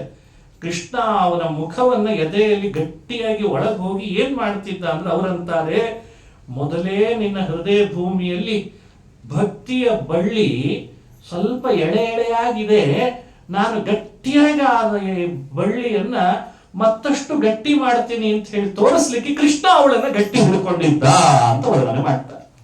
ನೋಡಿ, ದೇವಕಿ ಒಬ್ಬಳು ಭಕ್ತಳು, ಅವಳ ಹೃದಯ ಭೂಮಿಯಲ್ಲಿ ಬೆಳೀತಾ ಇದ್ದದ್ದು ಭಕ್ತಿಯ ಬಳ್ಳಿ. ಅದು ಎಳೆಯಾಗಿತ್ತಂತೆ, ಅದು ಅಳಗಾಡಬಾರದು, ಅದು ಒಳ್ಳೊಳ್ಳೆ ಹೂ ಕೊಡಬೇಕು, ಸುಗಂಧ ಭರಿತವಾದ ಹೂ ಕೊಡಬೇಕು, ಅದಕ್ಕೆ ಅದನ್ನು ಗಟ್ಟಿಯಾಗಿ ಮಾಡಬೇಕು. ಕೆಲವು ಬಳ್ಳಿಗಳು ಮನೆ ಮುಂದೆ ಹಾಕಿದವು, ಯಾವುದೋ ಮಳೆ ಜೋರ್ ಬಂತು ಅಂತ ನೀರಿಗೇನಾದ್ರೂ ಬೇರು ಹೊರಗೆ ಬಂದ್ಬಿಟ್ರೆ ಮುಂದೆ ಬಳ್ಳಿ ಬೆಳೆಯಲ್ಲ. ಅದಕ್ಕೆ ಪ್ರಾಯ ಕೃಷ್ಣ ಅವಳ ಹೃದಯದಲ್ಲಿರುವ ಭಕ್ತಿಯ ಬಳ್ಳಿ ಅದು ಅಳಗಾಡದಂತೆ, ಬೇರು ಹೊರಗೆ ಬರದಂತೆ ಎಲ್ಲಿವರೆಗೂ ಅಂದ್ರೆ ಮೋಕ್ಷದ ಹೂ ಬಿಡೋವರೆಗೂ ಅದು ಸ್ಥಿರವಾಗ್ಲಿ ಅಂತ ಹೇಳೇನೆ ಅವಳನ್ನ ಕೃಷ್ಣ ಗಟ್ಟಿ ಹಿಡ್ಕೊಂಡಿದ್ದ ಅಂತ ವರ್ಣನೆ ವಾದರಾಜರು ಮಾಡ್ತಾರೆ. ಇದು ರುಕ್ಮಿಣೀಶ ವಿಜಯದ ವಿಚಾರ. ಇದು ಭಾಗವತಕ್ಕೆ ವ್ಯಾಖ್ಯಾನ ಈ ಶ್ಲೋಕ. ನಾವು ಇದನ್ನು ಹೀಗೆ ಅನುಸಂಧಾನ ಮಾಡಲಿ ಅಂತ ತಿಳಿಸಿದ್ರು. ಶ್ರೀಕೃಷ್ಣ ಅವರಿಬ್ಬರಿಗೆ ಹೇಳ್ತಾನೆ, ಆಯ್ತು ಕಂಸ ಸಂಹಾರ ಆಯ್ತು, ಉಗ್ರಸೇನನಿಗೆ ಪಟ್ಟಗಟ್ಟಿ ಆಯ್ತು. ಯಯಾತಿ ಅಂತ ಒಬ್ಬ ರಾಜ, ಅವನು ವಂಶದಲ್ಲಿ ಬಂದಿದ್ದು ನಾನು ಅಂತಂದ ಕೃಷ್ಣ. ಯಯಾತಿ ಅಂತ ಹಿಂದೆ ಪ್ರಸಕ್ತ ಆಗಿರ್ಬೇಕು ಅಂತ ಅನ್ಕೊಳ್ತೀನಿ. 9ನೇ ಸ್ಕಂದ ಹೇಳುವಾಗ ಅವನು ಚಂದ್ರವಂಶದಲ್ಲಿ ಬಂದಂತಹ ನಹುಷನ ಮಗ. ನಹುಷ ಚಂದ್ರವಂಶದ ರಾಜ, ಅವನ ಮಗ ಯಯಾತಿ. ಯಯಾತಿಯ ವಂಶದಲ್ಲಿ ಮತ್ತೆ ಮಕ್ಕಳು ಹುಟ್ಟಿದ್ರಂತೆ. ಯದು, ತುರ್ವಸು, ಪೂರು, ಇವರೆಲ್ಲ ದೃಶ್ಯು, ಅನು ಅಂತ ಯಯಾತಿ ರಾಜನ ಮಕ್ಕಳು. ಅವನಿಗೆ ಇಬ್ರು ಪತ್ನಿಯರು, ಒಬ್ಳು ಶರ್ಮಿಷ್ಠ, ಇನ್ನೊಬ್ಳು ದೇವಯಾನಿ ಅಂತೆಲ್ಲ ಕಥೆ ಬರ್ತದೆ. ಆ ಕಥೆನೂ ಚಂದನೆ. ಕೃಷ್ಣ ಯಯಾತಿ ತನ್ನ ಹಿರಿಯನನ್ನ ನೆನಪಿಸ್ಕೊಂಡು ಹೇಳ್ತಾನೆ ಈ ಸಂದರ್ಭದಲ್ಲಿ, ನಾನ್ ರಾಜನಾಗಲಾರೆ ಅಂತ. ಯಾಕಾಗ್ಲಾರಿ? ಉಗ್ರಸೇನ ಆಗ್ಲಿ, ಕಂಸನ ತಂದೆ ಅಂತ ಪ್ರಸಿದ್ಧಿ. ಆದ್ರೆ ಕಂಸ ಉಗ್ರಸೇನನ್ ಮಗನಲ್ಲ, ಹೆಂಡತಿಯಲ್ಲಿ ಹುಟ್ಟಿದ್ದ ದ್ರಮಿಳದಿಂದ. ಆದ್ರೂ ಕಂಸ ಉಗ್ರಸೇನನಾಗ್ಲಿ ಅಂತ ಹೇಳ್ದ ಕೃಷ್ಣ. ಯಯಾತಿ ಶಾಪ ನಾನು ಅನುಸರಿಸ್ತೇನೆ ಅಂತ. ಯಯಾತಿಯ ಶಾಪ ಏನು ಅಂತ ಗೊತ್ತಾಗ್ಬೇಕಲ್ಲ, ಅದಕ್ಕೆ ಇಷ್ಟು ವಿವರಣೆ. ಅವನಿಗೆ ಒಂದು ಶಾಪ ಬಂತು ಯಯಾತಿಗೆ. ಶುಕ್ರಾಚಾರ್ಯರು ಕೊಟ್ಟದ್ದು ಶಾಪ ಅಂತ. ಶುಕ್ರಾಚಾರ್ಯರ ಮಗಳನ್ನೇ ಮದುವೆ ಮಾಡ್ಕೊಂಡಿದ್ದ. ಹೇಳಿದ್ರಂತೆ ಶುಕ್ರರು, ನನ್ನ ಮಗಳು ದೇವಯಾನಿ ನಿನಗೆ ಕೊಡ್ತೇನೆ, ಆದ್ರೆ ಅಪ್ಪಿ ತಪ್ಪಿ ಮತ್ತೊಬ್ಬ ಸ್ತ್ರೀಯನ್ನು ಕಣ್ಣೆತ್ತಿ ನೋಡಿದ್ರೆ ನಿನಗೆ ಮುಪ್ಪು ಬರಲಿ ಅಂತ ಶಾಪ ಹಾಕಿದ್ರಂತ. ಯಾರಾದ್ರೂ ಹೆದರ್ತಾರೆ ಅಂದ್ರೆ ಮುಪ್ಪಿಗಲ್ವೇ ಇವತ್ತು? ನೋಡಿ, ಇವೆಲ್ಲ ಕಥೆಗೆ ಬಹಳ ಸ್ವಾರಸ್ಯ ಮಹಾಭಾರತದಲ್ಲಿ ಬರ್ತದೆ. ಅಂದ್ರೆ ಇದು ನಾಂದಿ. ಭಾಗವತದ ದಶಮ ಸ್ಕಂದ ಮುಗೀತಿದೆ ಅಂದ್ರೆ ಮುಂದೆ ಶುರು ಆಗ್ಬೇಕು ಯಾವ್ದು ಪ್ರವಚನ?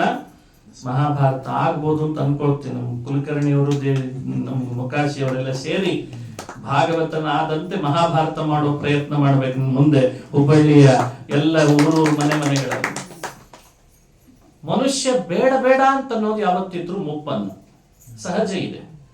ಅದು ತಾನಾಗೆ ಬರ್ತದೆ, ಬಿಡ್ಲಿಕ್ಕಾಗಲ್ಲ, ಅದು ಬೇರೆ ಮಾತು. ದೇವಯಾನಿ ವಿವಾಹ ಮಾಡ್ಕೊಂಡು ಹೋದ್ಮೇಲೆ ಈತನಿಗೆ ಬೇರೆ ಹೆಣ್ಣನ್ನು ನೋಡ್ಬೇಡ ಅಂತ ಅವ್ರು ಹೇಳಿದ್ರು. ಮನಸ್ಸು ಕೇಳ್ಬೇಕಲ್ಲ. ಆ ಕ್ಯಾರೆಕ್ಟರೇ ವಿಚಿತ್ರ, ಕಾಮದ್ದು ಆಗ್ಲಿ ಮನುಷ್ಯಂದು ಆಗ್ಲಿ. ಆಗ ಇವನು ಇನ್ನೊಬ್ಳನ್ನ ಕಣ್ಣೆತ್ತಿ ನೋಡಿದ, ಅವಳೊಟ್ಟಿಗೆ ಮನಸ್ಸು ಮಾಡಿಬಿಟ್ಟ. ಹಾಗಾದ್ರೆ ಶಾಪ ತಾನಾಗೆ ಬಂದು ಸೇರ್ಕೊಳ್ಳೇಬೇಕಾಯ್ತು. ಹೇಳಿದ್ರು ಬೇಡ ಅಂತ, ಆದ್ರೂ ನೋಡಿದ. ಅವಳ ಹೆಸರು ಶರ್ಮಿಷ್ಠ ಅಂತ. ಒಳಗಡೆ ಮುಪ್ಪು ಬಂತು, ಶುಕ್ರರ ಶಾಪ ಅಂತ ಅನಿಸಿ ಯಯಾತಿ ಓಡೋಡಿ ಅವ್ರ ಕಾಲಿಗೆ ಬಿದ್ದ ಶುಕ್ರಾಚಾರ್ಯರನ್ನ. ಏನಾದ್ರೂ ಮಾಡಿ ಶಾಪ ಪರಿಹಾರ ಆಗ್ಬೇಕು, ಇದು ನೀವು ಮಾಡಿದ ಮಾತಿಗೆ ನನಗೆ ವೃದ್ಧಾಪ್ಯ ಬಂದೋಯ್ತಲ್ಲ, ಏನೆಲ್ಲ ಸಮಸ್ಯೆ ಅನುಭವಿಸಿದಾರೆ ನೋಡಿ ಹಿಂದಿನವರೆಲ್ಲ. ಈ ರೀತಿ ಅಂದಾಗ ಶುಕ್ರಾಚಾರ್ಯ ಯೋಚಿಸ್ತಾರೆ, ನೀನ್ ಮಾಡಿದ ಅಪರಾಧ ತಾನೆ, ಅದಕ್ಕೆ ಶಾಪ ಬಂದಿದೆ. ಅದಕ್ಕೆ ಅವನಂದ, ನಾನೇನೋ ಅನುಭವಿಸ್ತೇನೆ ಸ್ವಾಮಿ, ನಿಮ್ ಮಗಳ ಗತಿ ಏನು ಅಂದ. ಭಾರಿ ಬುದ್ಧಿವಂತಿಕೆ, ಎಂಥ ತರ್ಕ ಹಾಕ್ತಾರೆ ನೋಡಿ, ಲಾಜಿಕ್. ಅದಕ್ಕೆ ಶುಕ್ರರು ಅಂತಾರೆ, ಅವ್ರು ಇನ್ನೂ ಬುದ್ಧಿವಂತರು. ಅಯ್ಯಯ್ಯೋ ನನ್ನ ಮಗಳಿಗೆ ಸಮಸ್ಯೆ ಆಗ್ತದೆ ಅಂದ್ರೆ ನಾನು ಒಪ್ಪಲ್ಲ. ಅಷ್ಟು ಪ್ರೀತಿ ಅಂತೆ ಶುಕ್ರಾಚಾರ್ಯರಿಗೆ ಮಗಳ ಮೇಲೆ. ಸಹಜ ಯಾವ ತಂದೆಗೆ ಮಗಳ ಮೇಲೆ ಇರಲ್ಲ, ಮಗನಿಗಿಂತ ಒಂದು ಜಾಸ್ತಿನೇ ಮಗಳ ಮೇಲೆ ಇರ್ತದೆ. ಅದಕ್ಕೆ ಶುಕ್ರರಂತಾರೆ, ತಮ್ಮದೇ ಶಕ್ತಿಯಿಂದ ಆ ಶಾಪಕ್ಕೊಂದು ವ್ಯವಸ್ಥೆ ಮಾಡ್ತೀನಿ ಅಂದ್ರು.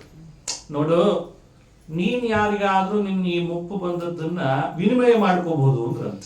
ಕೊಟ್ಬಿಡು, ಅವ್ರ ಯವ್ವನ ನೀ ತಗೋ, ನಿನ್ನ ಮುಪ್ಪನ್ನ ಇನ್ನೊಬ್ಬರಿಗೆ ಕೊಡು ಅಂತಂದ್ರು. ಇಷ್ಟು ಅವಕಾಶ ಮಾಡಿ ಕೊಟ್ಟಿದ್ದೇನೆ ಅಂತ. ಶುಕ್ರರ ಮಾತಿಗೆ ಕೂಡ್ಲೆ ಬಂದ. ಮಕ್ಕಳಾಗಿದ್ರು ಅವನಿಗೆ ಆಗಲೇ ಯಯಾತಿಗೆ. ಭೋಗದ ಲಾಲಸೆ ಹೋಗಿರ್ಲಿಲ್ಲ. ಅದಕ್ಕೆ ಆತ ಯದು, ಪುರು, ತುರು, ಅನು, ದೃಶ್ಯು ಈ ಮಕ್ಕಳನ್ನ ಕೇಳ್ಕೊಳ್ಳಿ ಪ್ರಾರಂಭ ಮಾಡಿದ. ನೀನ್ ತಗೋತೀಯಾ ನನ್ನ ಮುಪ್ಪು, ನೀನ್ ತಗೋತೀಯಾ ಅಂತ. ಇವತ್ಯಾರಾದ್ರೂ ಮಕ್ಕಳು ಅಂತ ಪರಿಸ್ಥಿತಿಗೆ ತಂದಿದಾರ? ಹಂಗಂತೂ ಆಗಿಲ್ಲ ತಾನೆ. ಮಕ್ಕಳಿಗೆ ಯಾರಾದ್ರೂ ತಂದೆ ತಾಯಿ ಅಂದ್ರು, ನೋಡಪ್ಪ ನೀನ್ ಬೆಳೆಸಿದೇನಿ, ನನ್ನ ವೃದ್ಧಾಪ್ಯ ನೀ ತಗೊಂಡ್ಬಿಡು, ಬೆಳೆಸಿದ್ದಕ್ಕೆ ತರವಾಗಿ ನೀನು ಯೌವನ ಕೊಟ್ಬಿಡು, ಇಂಥ ಕಥೆಗಳೇನಾದ್ರೂ ನಡೆದಿದಾವ ಇವತ್ತು? ಆದ್ರೂ ವೃದ್ಧಾಶ್ರಮಕ್ಕೆ ಸೇರಿಸ್ತಾರೆ ಬುದ್ಧಿವಂತರು. ಇವಾಗ ಪ್ರಜ್ಞಾವಂತ ಸಮಾಜ ಅಲ್ಲ. ಅಂದ್ರೆ ಇವಾಗ ಅದೊಂದು ರೀತಿ ಏನೋ ಒಂದು ವಿಚಿತ್ರ ಅನಿಸಿದೆ. ಅಲ್ಲ, ನನಗೆ ಯಾರನ್ನೂ ಉದ್ದೇಶಪೂರ್ವಕ ಬೈಯೋದಲ್ಲ ಇಲ್ಲಿ. ಈ ಮಕ್ಕಳನ್ನೂ ಬೈಯೋಗ್ ಹಾಗಿಲ್ಲ, ಅಪ್ಪ ಅಮ್ಮಂದ್ರನ್ನೂ ಹೇಳೋ ಹಾಗಿಲ್ಲ. ಎಲ್ಲೋ ಏನೋ ಕೊಂಡಿ ತಪ್ತಿದೆ ಅಂತ ಎಲ್ರಿಗೂ ಗೊತ್ತಿದೆ, ನನಗಿಂತ ಚೆನ್ನಾಗಿ ಎಲ್ರಿಗೂ ಗೊತ್ತಿದೆ. ಅಂತೂ ಆ ಸಮಯಕ್ಕೆ ಅತಿ ಬೇಡ್ಕೊಂಡ, ನಂದು ತೋಳು ಅಂತ. ಒಬ್ಬ ಮಗ ಮುಂದೆ ಬರವಲ್ಲ. ಮಗ ಬರ್ತಾ ಇದ್ದ, ಪೂರು ಬಂದ. ಅಷ್ಟರಲ್ಲಿ ಯಯಾತಿ ಬಹಳ ಸಂತೋಷದಿಂದ ಅವನಿಗೆ ಕೊಟ್ಟಂತೆ. ಆಮೇಲೆ ಇವನು ಅವನ ಯೌವನ ತಗೊಂಡ, ಕೆಲವು ಕಾಲ ಕಳೆದ. ಆಮೇಲೆ ಮತ್ತೆ ಸಾಕಾಯ್ತು ಯಯಾತಿಗೆ, ವಾಪಸ್ ಕೊಟ್ಟ ಪೂರ್ವಿಗೆ ಅಂತ ಕಥೆ. ಈ ಸಂದರ್ಭ ವಿಸ್ತಾರ ಮತ್ತೊಂದ್ಸಲಿ ನೋಡ್ಬೋದು. ಆದ್ರೆ ಈ ಚರಿತ್ರೆಯಲ್ಲಿ ಯದುವೂ ನಿಷೇಧ ಮಾಡಿದ್ನಂತೆ. ಯದು ನಿಷೇಧ ಮಾಡಿದ ಕೂಡಲೇ ಯಯಾತಿ ಸಿಟ್ಟಾದ. ನಿನ್ನ ವಂಶದಲ್ಲಿ ಮುಂದೆ ಬರೋರು ಯಾರು ರಾಜರಾಗದಿರ್ಲಿ ಅಂತ ಶಾಪ ಹಾಕಿದ್ನಂತೆ. ಈ ಶಾಪಕ್ಕೆ ಅನುಗುಣ ಯದುವಂಶದಲ್ಲಿ ಬಂದ ಶೂರಸೇನನ ಮಗನೇನೆ ವಸುದೇವ, ವಸುದೇವನ ಮಗನೇ ಕೃಷ್ಣ ಬಲರಾಮರಾದ್ರಿಂದ ನಮ್ಮ ಹಿರಿಯ ಅಜ್ಜ ನಮಗೆಲ್ಲ ಹೀಗೊಂದು ಶಾಪ ಕೊಟ್ಟಿದ್ದಾನೆ ಅಂತ ತಲತಲಾಂತರದಿಂದ ಕಥೆ ಕೇಳಿದೀವಿ ನಾವು. ರಾಜನಾಗುವ ಅವಕಾಶ ನನಗೆ ಈಗ ಇರಬಹುದು, ಆದ್ರೆ ನಮ್ಮ ಹಿರಿಯರ ಮಾತನ್ನ ಮೀರ್ಲಾರೆ ಅಂತ ರಾಜನಾಗ್ಲಿಲ್ಲ ಅಂತ ಭಾಗವತ ಕಥೆ ಹೇಳ್ತದೆ. ಇದು ಭಾಗವತದ ದೃಷ್ಟಿಕೋನ. ಭಗವತ್ಪಾದರು ವಾದಿರಾಜರು ಇದಕ್ಕೊಂದು ಹೊಸ ಮುಖ ಕೊಡ್ತಾರೆ. ಇದೇ ಭಾಗವತದ ಆಂತರ್ಯ ತಿಳಿಸೋ ಪದ್ಧತಿ. ಶ್ರೀಕೃಷ್ಣ ಜಗತ್ತನ್ನೆಲ್ಲ ನೋಡೋ ಜಗದ್ರಾಜ. ರಾಜಾಧಿರಾಜಾಯ ಪ್ರಸಯ್ಯ ಸಾಯಿನೇ, ಇದು ವೇದ ಹೇಳುವ ಮಾತು ಭಗವಂತನ ಬಗ್ಗೆ. ರಾಜಾಧಿರಾಜ ಅಂತ ಏನು ಕರೀತದೆ. ಒಂದು ವೇಳೆ ಕೃಷ್ಣ ಮಥುರೆ ಒಂದು ಚಿಕ್ಕ ರಾಜ್ಯ, ಅವತ್ತಿನ ಕಾಲದಲ್ಲಿ ಸ್ವಲ್ಪ ದೊಡ್ಡದು ಇರಬಹುದೇನೋ. ಹಸ್ತಿನಾವತಿ ಅದೊಂದು ರಾಜ್ಯ, ಮಗಧ ಅದು ಒಂದು ರಾಜ್ಯ, ಕಳಿಂಗ ಒಂದು ರಾಜ್ಯ, ಹೀಗೆ ಮಧ್ಯ ಪ್ರಾಚ್ಯ ಅರ್ಥಾತ್ ವಿದರ್ಭ ಒಂದು ರಾಜ್ಯ, ವಿದೇಹ ಒಂದು ರಾಜ್ಯ, ಸಾಕೇತ ಅಂದ್ರೆ ಅಯೋಧ್ಯೆ, ಸಾಕೇತಪುರಿ ಅಲ್ಲೆಲ್ಲ ರಾಜ್ಯ. ಇಂಥ ಅನೇಕ ರಾಜ್ಯಗಳು ಸೇರಿ ಒಂದು ಭಾರತ ಆಗಿತ್ತು. ಅವತ್ತಿನ ಪರಿಕಲ್ಪನೆ ಹೇಳ್ತಿದ್ದೀನಿ. ಆ ರಾಜ್ಯಗಳೆಲ್ಲ ಸೇರಿ ಒಂದು ರಾಜ್ಯ. ಅದರಲ್ಲಿ ಹೆಚ್ಚು ಪ್ರಧಾನವಾಗಿ ಎಲ್ಲರೂ ಕಪ್ಪ ಒಪ್ಸುವಂತೆ ಪ್ರಾಯ ಬಹಳ ಎತ್ತರದಲ್ಲಿದ್ದ ರಾಜ್ಯ ಅಂದ್ರೆ ಹಸ್ತಿನಾವತಿ ಅಂತ. ಯೋಚಿಸ್ರಿ ಇದನ್ನ. ಅಂದ್ರೆ ಆ ಕಾಲಕ್ಕೆ ಹೋಗಿ ಈ ಕಥೆಯನ್ನು ನೋಡಿ ನಾವು ಹೊರಗೆ ಬರ್ಬೇಕೀಗ. ಇಡೀ ಭಾರತದ ಪ್ರಮುಖವಾದ ರಾಜಸ್ಥಾನ ಯಾವ್ದಾಗಿತ್ತು? ಅದು ದೆಹಲಿ ಅಲ್ಲ. ಅವತ್ತಿನ ಕಾಲದಲ್ಲಿ ರಾಜಧಾನಿ ಅಂತ ಕರೆಸ್ಕೊಳ್ತಿದ್ದದ್ದು ಅದು ಹಸ್ತಿನಾವತಿ. ಯಾಕೆ ಅಂದ್ರೆ ಕಾರಣನು ಭಾಗವತ ಈಗ ತಾನೇ ಕೊಡುತ್ತಲ್ಲ. ಆ ರಾಜಧಾನಿ ಯಾಕಾಯ್ತದು ಅಂದ್ರೆ ಯಯಾತಿಯ ವಂಶದಲ್ಲಿ ಬಂದ ಪುರು ಅದನ್ನ ಆಳಿದ್ನಂತ. ಆ ಪುರು ರಾಜನ ವಂಶದಲ್ಲಿ ಬಂದವನೇನೆ ಮುಂದೆ ಕುರು. ಆ ಕುರು ಆಳಿದ್ದು ಕೌರವ ವಂಶ. ಅದಕ್ಕೆ ಅಲ್ಲಿ ಅದು ಪ್ರಧಾನ ಆಗಿತ್ತಂತೆ. ಅಲ್ಲಿ ಬಂದವರೆಲ್ಲ ಭಾರಿ ಭಾರಿ. ಭರತ ಅಂತ ಒಬ್ಬ ಬಂದ, ದುಷ್ಯಂತನ ಮಗ ಭರತ, ನಳ, ಅದೆಲ್ಲ ಹಸ್ತಿನಾವತಿಯ ಪ್ರಾಂತವನ್ನ ನಾವು ನೋಡ್ಬೋದು, ರಾಜಧಾನಿ ಆಗಿತ್ತಂತೆ. ಹಾಗಾಗಿ ಅದಕ್ಕೆಲ್ಲರೂ ಕಪ್ಪ ಒಪ್ಪಿಸ್ತಾ ಇದ್ರು. ಕಪ್ಪ ಒಪ್ಪಿಸೋದು ಅಂದ್ರೆ ಟ್ಯಾಕ್ಸ್ ಮೊದಲಾದವುಗಳನ್ನು ಕಟ್ಟಿ ಅಲ್ಲಿ ಆಡಳಿತವನ್ನು ಎಲ್ಲ ಕಡೆ ನೋಡ್ಕೊಳ್ತಿದ್ರು. ಮಥುರಾ ಪಟ್ಟಣವು ಹಾಗೆ ಒಂದು ರಾಜ್ಯ. ಇದಕ್ಕೆ ಕಂಸ ಆಡಳಿತ ನಡೆಸ್ತಿದ್ದ. ಅದಕ್ಕೆ ಭಗವತ್ಪಾದರಂತಾರೆ, ಜಗತ್ತಿಗೆಲ್ಲ ರಾಜನಾದ ನಾನು ಕಂಸನ್ ಕೊಂದೆ ಅಂತ ಹೇಳಿ ಅವಕಾಶ ಇದೆ ಅಂತ ಇದೊಂದು ಸಣ್ಣ ರಾಜ್ಯಕ್ಕೆ ರಾಜನಾಗಲಿ ಅಂತಂದಂತೆ. ಇದನ್ನ ಪಾದರಾಜರು ಚೆನ್ನಾಗಿ ಹೇಳ್ತಾರಲ್ರಿ, ಜಗತ್ತಿಗೆ ರಾಜನಾದವನು ಈ ರಾಜ್ಯಕ್ಕೆ ರಾಜನಾದ್ರೆ ಮರ್ಯಾದೆ ಸಾಲಲ್ಲ, ಅದಕ್ಕೆ ಭಗವಂತ ರಾಜನಾಗಲಿಲ್ಲ ಅಂತ ಯಾವ ತರ ಆದ್ರೂ ಯೋಚಿಸ್ರಿ ಭಕ್ತರು. ಹೌದ್ರಿ, ಜಗದ್ರಾಜ ಹೋಗಿ ಹೋಗಿ ಸಣ್ಣ ಪಂಚಾಯತ್ ಲೆವೆಲ್ ಮೀಟಿಂಗ್ ನಿಂತ್ಕೊಂಡ್ರೆ ಹೆಂಗ್ರಪ್ಪ, ಪಂಚಾಯತ್ ಸದಸ್ಯನಾಗ್ತೇನೆ ನಾನು ಅಂತ ಹೋರಾಟ ಮಾಡೋದೆ. ಇದು ಒಂದು ಕಲ್ಪನೆಯನ್ನ ವಾದಿರಾಜರು ಭಾರಿ ಅದ್ಭುತ. ಅವರು ಕೃಷ್ಣನ ಕಥೆ ಭಾಗವತಕ್ಕೆ ವ್ಯಾಖ್ಯಾನಿಸುವ ಪರಿನೇ ಅದ್ಭುತ. ಈ ರೀತಿ ಕಂಸ ಎರಡು ಜೀವದವಲ್ಲ ಈ ರೀತಿ ಕೃಷ್ಣ ಪರಮಾತ್ಮ ಮಾಡಿದ ಅಂತ ಮತ್ತೊಂದು ಮುಖವನ್ನು ಅನುಸಂಧಾನ ಮಾಡಿಸ್ತಾರೆ. ಇದ್ರ ಹಿನ್ನೆಲೆಯಲ್ಲಿ ನಾವು ತಿಳ್ಕೊಳ್ಬೇಕಾದ ಸಂದೇಶ ಏನು ಅಂದ್ರೆ, ವ್ಯಕ್ತಿಯಲ್ಲಿ ಬಹಳ ದೊಡ್ಡ ಶಕ್ತಿ ಇದ್ದಾಗ ಅದನ್ನು ಸಣ್ಣದರಲ್ಲಿ ಮೊಟಕುಗೊಳಿಸಬಾರದು. ಇವತ್ತು ಬಹಳ ಕಡೆ ಅದಾಗಿದೆ. ಬಹಳ ದೊಡ್ಡ ಶಕ್ತಿ ಇದೆ ಅವನಿಗೆ. ಭಗವಂತ ಜಗದ್ರಾಜ ಇದ್ದಂಗೆ ಇಲ್ಲಿ ಹುಟ್ಟಿದ ಎಷ್ಟೋ ವ್ಯಕ್ತಿಗಳಲ್ಲಿ ದೊಡ್ಡ ದೊಡ್ಡ ಶಕ್ತಿಗಳಿದೆ, ಬೇರೆ ಬೇರೆ ರೀತಿಯಾದದ್ದಿದೆ. ಆದ್ರೆ ನಾವೇನ್ ಯೋಚಿಸ್ತೇವೆ ಅಂದ್ರೆ ಕಾರಣಗಳನ್ನು ಬೇರೆ ಬೇರೆ ಕೊಟ್ಟು, ಅಯ್ಯೋ ನಮ್ಗೆ ಯಾಕೆ ಬೇಕು ಬಿಡಪ್ಪ, ನಾವ್ ಯಾಕೆ ಹೋರಾಡೋಣಪ್ಪ, ಎಲ್ಲಿ ಅನ್ಯಾಯ ನಡೆದ್ರೆ ಏನಪ್ಪ, ಎಲ್ಲಿ ಅಧರ್ಮ ನಡೆದ್ರೆ ಏನಪ್ಪ, ಇದು ನೋಡಿ, ಇದು ಬಹಳ ದೊಡ್ಡ ಡೇಂಜರಸ್ ಪರಿ ಇವತ್ತು. ಎಲ್ಲಿ ಏನಾದ್ರೂ ಮನುಷ್ಯ ಮಾತನಾಡಲ್ಲ, ಅದರ ವಿರುದ್ಧ ದಂಗೆ ಹೇಳಲ್ಲ, ಅಥವಾ ದಂಗೆ ಹೇಳ್ಬೇಕು ಅಂದ್ರೆ ಏನು ಭಾಗವತ ವೈಲೆನ್ಸ್ ಕ್ರಿಯೇಟ್ ಮಾಡ್ಲಿಕ್ಕೆ ಹೇಳ್ತಿದೆ ಅಂತ ಭಾವಿಸಬಾರ್ದು. ಅಟ್ಲೀಸ್ಟ್ ಒಂದು ಸಿಸ್ಟಮ್ ಕರಪ್ಟ್ ಆಗ್ತಿದೆ ಅಂದ್ರೆ ಅಲ್ಲಿ ಸ್ವಲ್ಪ ಸರಿ ಮಾಡಬೇಕು ಅನ್ನುವಂಥ ಮನೋಭಾವವೇ ಕಳ್ಕೊಂಡ್ಬಿಟ್ಟಿದ್ದೇವೆ. ಇದು ಒಂದರ್ಥದಲ್ಲಿ ದಬ್ಬಾಳಿಕೆನೇ ಅಲ್ವೇ? ಏನೋ ಕಾರಣದಿಂದ ಮನುಷ್ಯ ಒಂದು ದೇವಸ್ಥಾನವೋ ಒಂದು ಪ್ರದೇಶವಾರು ವ್ಯವಸ್ಥೆಯನ್ನೋ ಒಂದು ಸಿಸ್ಟಮ್ ಅನ್ನು, ಎಲ್ಲೋ ಒಂದು ಸಣ್ಣ ಸಿಸ್ಟಮ್ ಅನ್ನಾದ್ರೂ ಒಂದು ರನ್ ಮಾಡಬೇಕೋ ಬೇಡೋ ಜಗತ್ತಿನೊಳಗೆ ಮನುಷ್ಯ? ಯಾವುದನ್ನೂ ಇಲ್ಲ ಅಂದ್ರೆ ಅರ್ಥ ಏನು? ಕೃಷ್ಣ ಅವತ್ತಿನ ಕಾಲದಲ್ಲಿ ಈ ವಿಷಯದಲ್ಲಿ ಪ್ರೇರಣೆ ಕೊಟ್ಟನಂತೆ. ನಾನು ಕೇವಲ ಮಧುರೆಗೆ ಸೀಮಿತನಾಗಿ ರಾಜನಾಗಿ ಕುತ್ಕೊಂಡ್ ಬಿಟ್ರೆ ಮುಂದೆ ಪಾಂಡವರಿಗಾಗೋ ಅನ್ಯಾಯವನ್ನು ತಡೆಯೋರು ಯಾರು? ಹಸ್ತಿನಾವತಿಯಲ್ಲಿ ಆಗೋ ಪ್ರಜೆಗಳ ಶೋಷಣೆಯನ್ನು ನಿಲ್ಲಿಸೋರು ಯಾರು? ದ್ರೌಪದಿ ಅಂತ ಎಷ್ಟೋ ಸ್ತ್ರೀಯರಿಗಾಗುವ ಮಾನಭಂಗದಂತ ದೊಡ್ಡ ದೊಡ್ಡ ಕುಕೃತ್ಯಗಳನ್ನ ನಿಲ್ಲಿಸೋರು ಯಾರು? ಇದನ್ನು ಯೋಚಿಸ್ತಾನೆ ಕೃಷ್ಣ. ಹಾಗಾಗಿ ನಾವು ಸಶಕ್ತರಾಗಿದ್ದು ಆಲೋಚನೆ ಬಹಳ ದೊಡ್ಡದಾಗಿದ್ರೆ ಸಮಾಜಮುಖವಾಗಿ ಈ ವಿಷಯದಲ್ಲಿ ದಂಡ ಎಳ್ಳೇಬೇಕು ಅಂತ ಅನ್ನೋದನ್ನು ಕೃಷ್ಣ ಅವತ್ತೇ ಪ್ರೇರಣೆಯಾಗಿ ನಿಂತುಕೊಂಡಂತೆ. ಇವತ್ತು ನಾನೇನೋ ಕಂಸನ್ ಸಂಹಾರ ಮಾಡಿದೆ, ಯಾವಾಗ್ಲೂ ನಾನೇ ಇರ್ತೇನಾ? ಅಲ್ಲ, ದೈವ ಎಲ್ಲರೊಳಗಿದ್ದೇ ಇರ್ತಾನೆ ನಿಜ. ಆದ್ರೆ ಕಂಸನಂಥವನ್ನ ಎದುರಿಸಿ ಸಂಹರಿಸಿದ್ರಿಂದ ಇಷ್ಟು ಜನರಿಗೆ ಅನುಕೂಲ ಆಗ್ತದೆ ಅಂದ್ರೆ ಕಂಸನಂಥವ್ರು ಎಷ್ಟು ಜನ ಇಲ್ಲ ಭೂಮಿಯಲ್ಲಿ? ಒಬ್ರೇ ಇಬ್ರೇ. ಅವತ್ತೇನೋ ಒಬ್ಬನೇ ಕಂಸ ಇದ್ದರೆ ನಡೆದೋಯ್ತು. ಇವತ್ತು ಎಷ್ಟು ಜನ ಕಂಸರಿಲ್ಲ, ಎಷ್ಟು ಪೂತನೆಯರಿಲ್ಲ, ಎಷ್ಟು ತೃಣಾವರ್ತರಿಲ್ಲ. ಇದರ ವಿರುದ್ಧ ಹೋರಾಡಬೇಕಾದ್ರೆ ಒಂದು ನೈತಿಕ, ಧಾರ್ಮಿಕ, ಸ್ವತಂತ್ರ, ಸ್ವಾವಲಂಬಿಯಾದ ಶಕ್ತಿ ಬೇಕೋ ಬೇಡೋ ಮನುಷ್ಯನಿಗೆ? ಇದನ್ನು ಯೋಚಿಸ್ಬೇಕು ಇವತ್ತು. ಪಾಂಡವರು ಅಂದ್ರೆ ಕೃಷ್ಣ, ಪಾಂಡವರು, ದ್ರೌಪದಿ ಅಂದ್ರೆ ಅರ್ಥ ಏನು ಗೊತ್ತೇ? ಅದು ನೈತಿಕ ಬಲ, ಅದು ಸ್ವಾರ್ಥ ಇಲ್ಲದ ಪರಮಾರ್ಥದ ಬಲ. ಅದರ ಹಿಂದಿರುವ ಫೌಂಡೇಶನ್ ಧರ್ಮದ ಫೌಂಡೇಶನ್. ಅದಕ್ಕೆ ಅಲ್ಲಿ ಜಯ.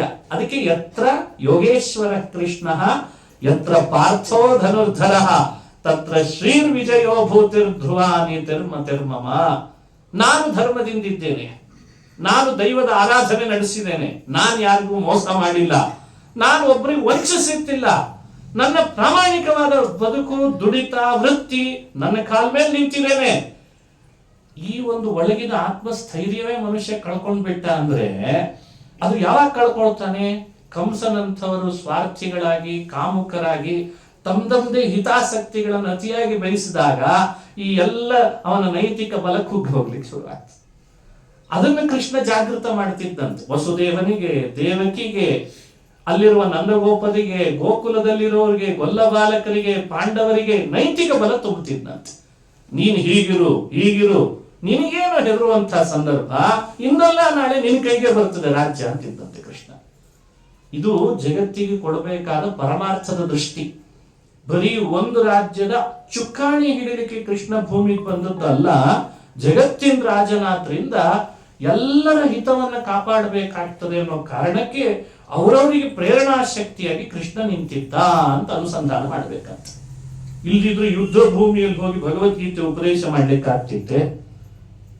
ಯುದ್ಧ ಭೂಮಿ, ಎಲ್ಲರೂ ಸೇರ್ಕೊಂಡು ಒಬ್ಬಳು ಸ್ತ್ರೀಯ ಮಾನಭಂಗ ಮಾಡ್ತಿದ್ರೆ ಯಾರೊಬ್ರು ವಿರೋಧ ಮಾಡದೇನೆ ಇದ್ದಾಗ ಕೃಷ್ಣ ತನ್ನ ಅಘಟಿತ ಘಟನಾ ಶಕ್ತಿಯಿಂದ ವಸ್ತ್ರ ಕೊಟ್ಟು ಆ ಮಹಿಳೆಯನ್ನ ಎತ್ತಿದ್ನಲ್ಲ, ಇದು ಕೃಷ್ಣನ ಚರಿತ್ರೆ ಅಲ್ವೇ? ಈ ರೀತಿ ಆಲೋಚಿಸ್ಲಿ ಅಂತ ಭಾಗವತ ನಮಗೆ ಹೇಳಿಕೊಡ್ತಾ ಇದೆ. ಇದು ಒಂದು ಅಂಶ. ಎರಡನೇದ್ದು, ಕಂಸ ಅಂದ್ರೆ ಅವರು ನೆನಪಿಸ್ಕೊಂಡ್ರು, ಅದನ್ನ ಬಹಳ ಸಂತೋಷ. ಅವನೊಳಗೆ ಇಬ್ರು ಇದ್ರು ಅಂತ. ಇದು ಭಗವತ್ಪಾದರು ಜಗತ್ತಿಗೆ ಕೊಟ್ಟ ಒಂದು ವಿಶೇಷವಾದ ಮಾಹಿತಿ. ಭಾಗವತವೂ ಕೊಟ್ಟಿದೆ ಆ ವಿಷಯವನ್ನು. ಅವನೊಳಗೊಬ್ಬ ಅಸುರನಿದ್ದ, ಆಗಲೇ ಹೇಳಿದ ಹಾಗೆ ಕಾಲನೇಮಿ. ಒಬ್ಬ ಒಳ್ಳೆಯವನು ಇದ್ದ, ಅವನು ಭೃಗು ಋಷಿ ಅಂತ ಹೇಳಿದ್ದಾರೆ. ಈ ಎಲ್ಲರಲ್ಲಿ ಜೀವದ್ವಯಗಳಿತ್ತು ಅಂತಲ್ಲ, ಇವನಲ್ಲಿ ಇತ್ತು, ಕೆಲವರಲ್ಲಿ ಇತ್ತು. ಶಿಶುಪಾಲ ಅವನಲ್ಲಿ ಇಬ್ರು ಇದ್ರು, ದಂತವಕ್ರ ಅವನಲ್ಲಿ ಇಬ್ರು ಇದ್ರು ಅಂತ ಹೇಳ್ತದೆ ಭಾಗವತ. ಅದರಲ್ಲಿ ಕಂಸನಲ್ಲೂ ಇಬ್ರು ಇದ್ರು.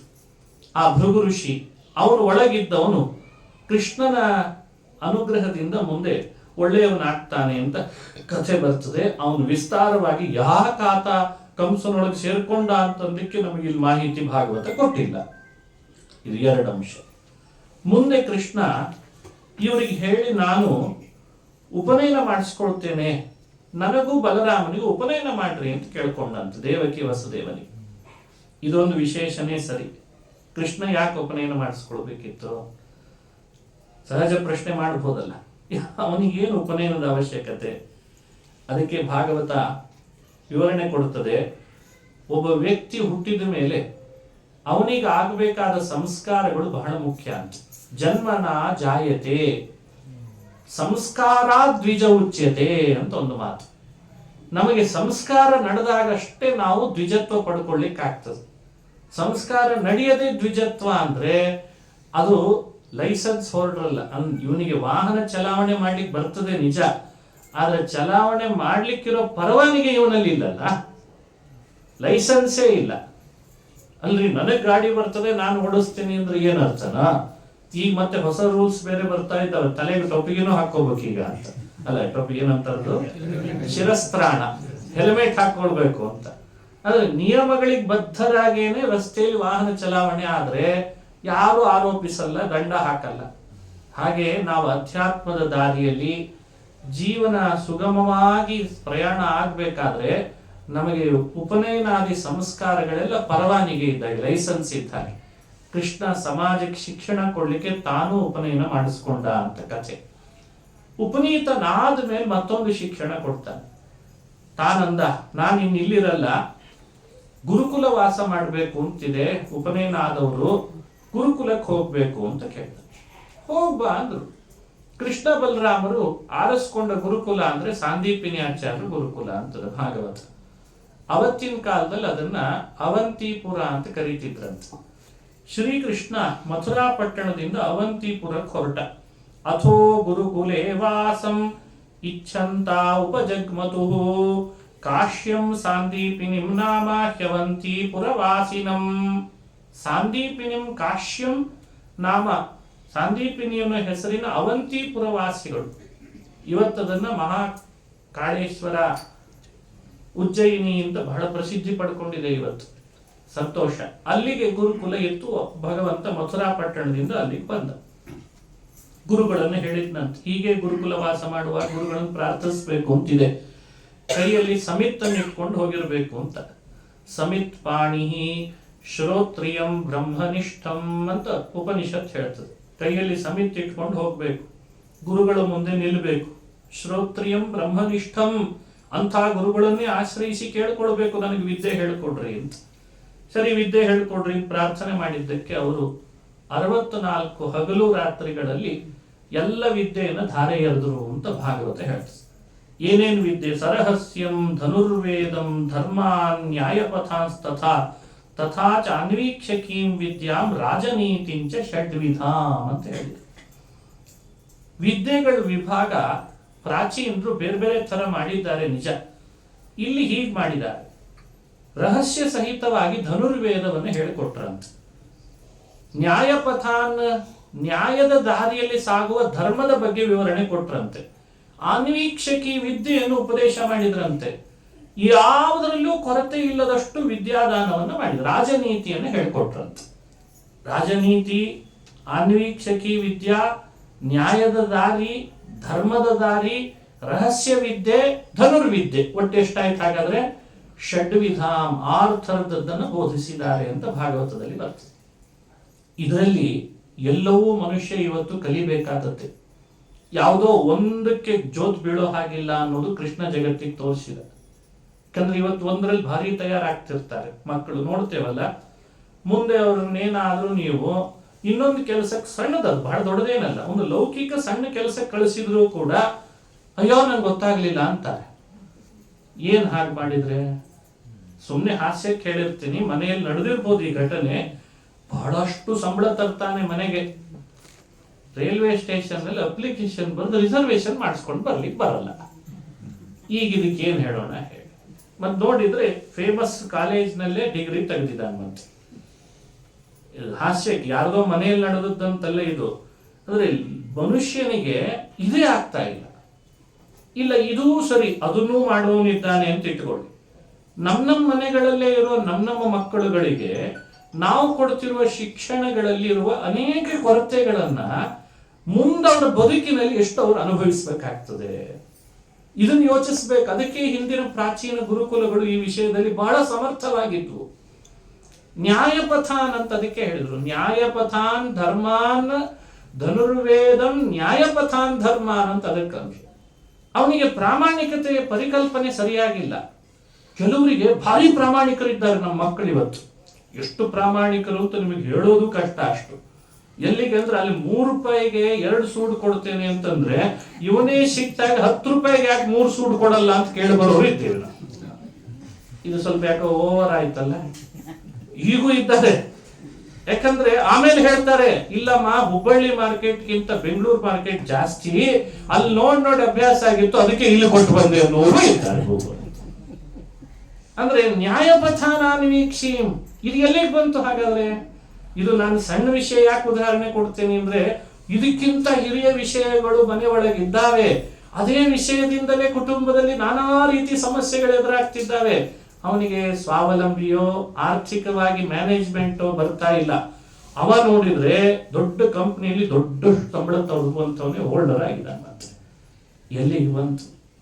ಈಗಿನ ಉಪನ್ಯಾಸಗಳೆಲ್ಲ ಇದೇ ಆಗಿಬಿಟ್ಟಿದಾವ. ಅದಕ್ಕೇನೆ ಎಲ್ರು ಉಪನ್ಯಾಸ ಅದನ್ನೇ ಮಾಡ್ತಾರೆ. ಅಪ್ಪ ಅಮ್ಮಂದ್ರ ಮಾತು ಕೇಳ್ರಿ. ಅವ ಎಷ್ಟು ಕೇಳಿದಾನೆ ಹೇಳ್ರಿ ಮೊದಲು. ಉಪನ್ಯಾಸ ಮಾಡೋನು ಎಷ್ಟು ಕೇಳಿದಾನೆ?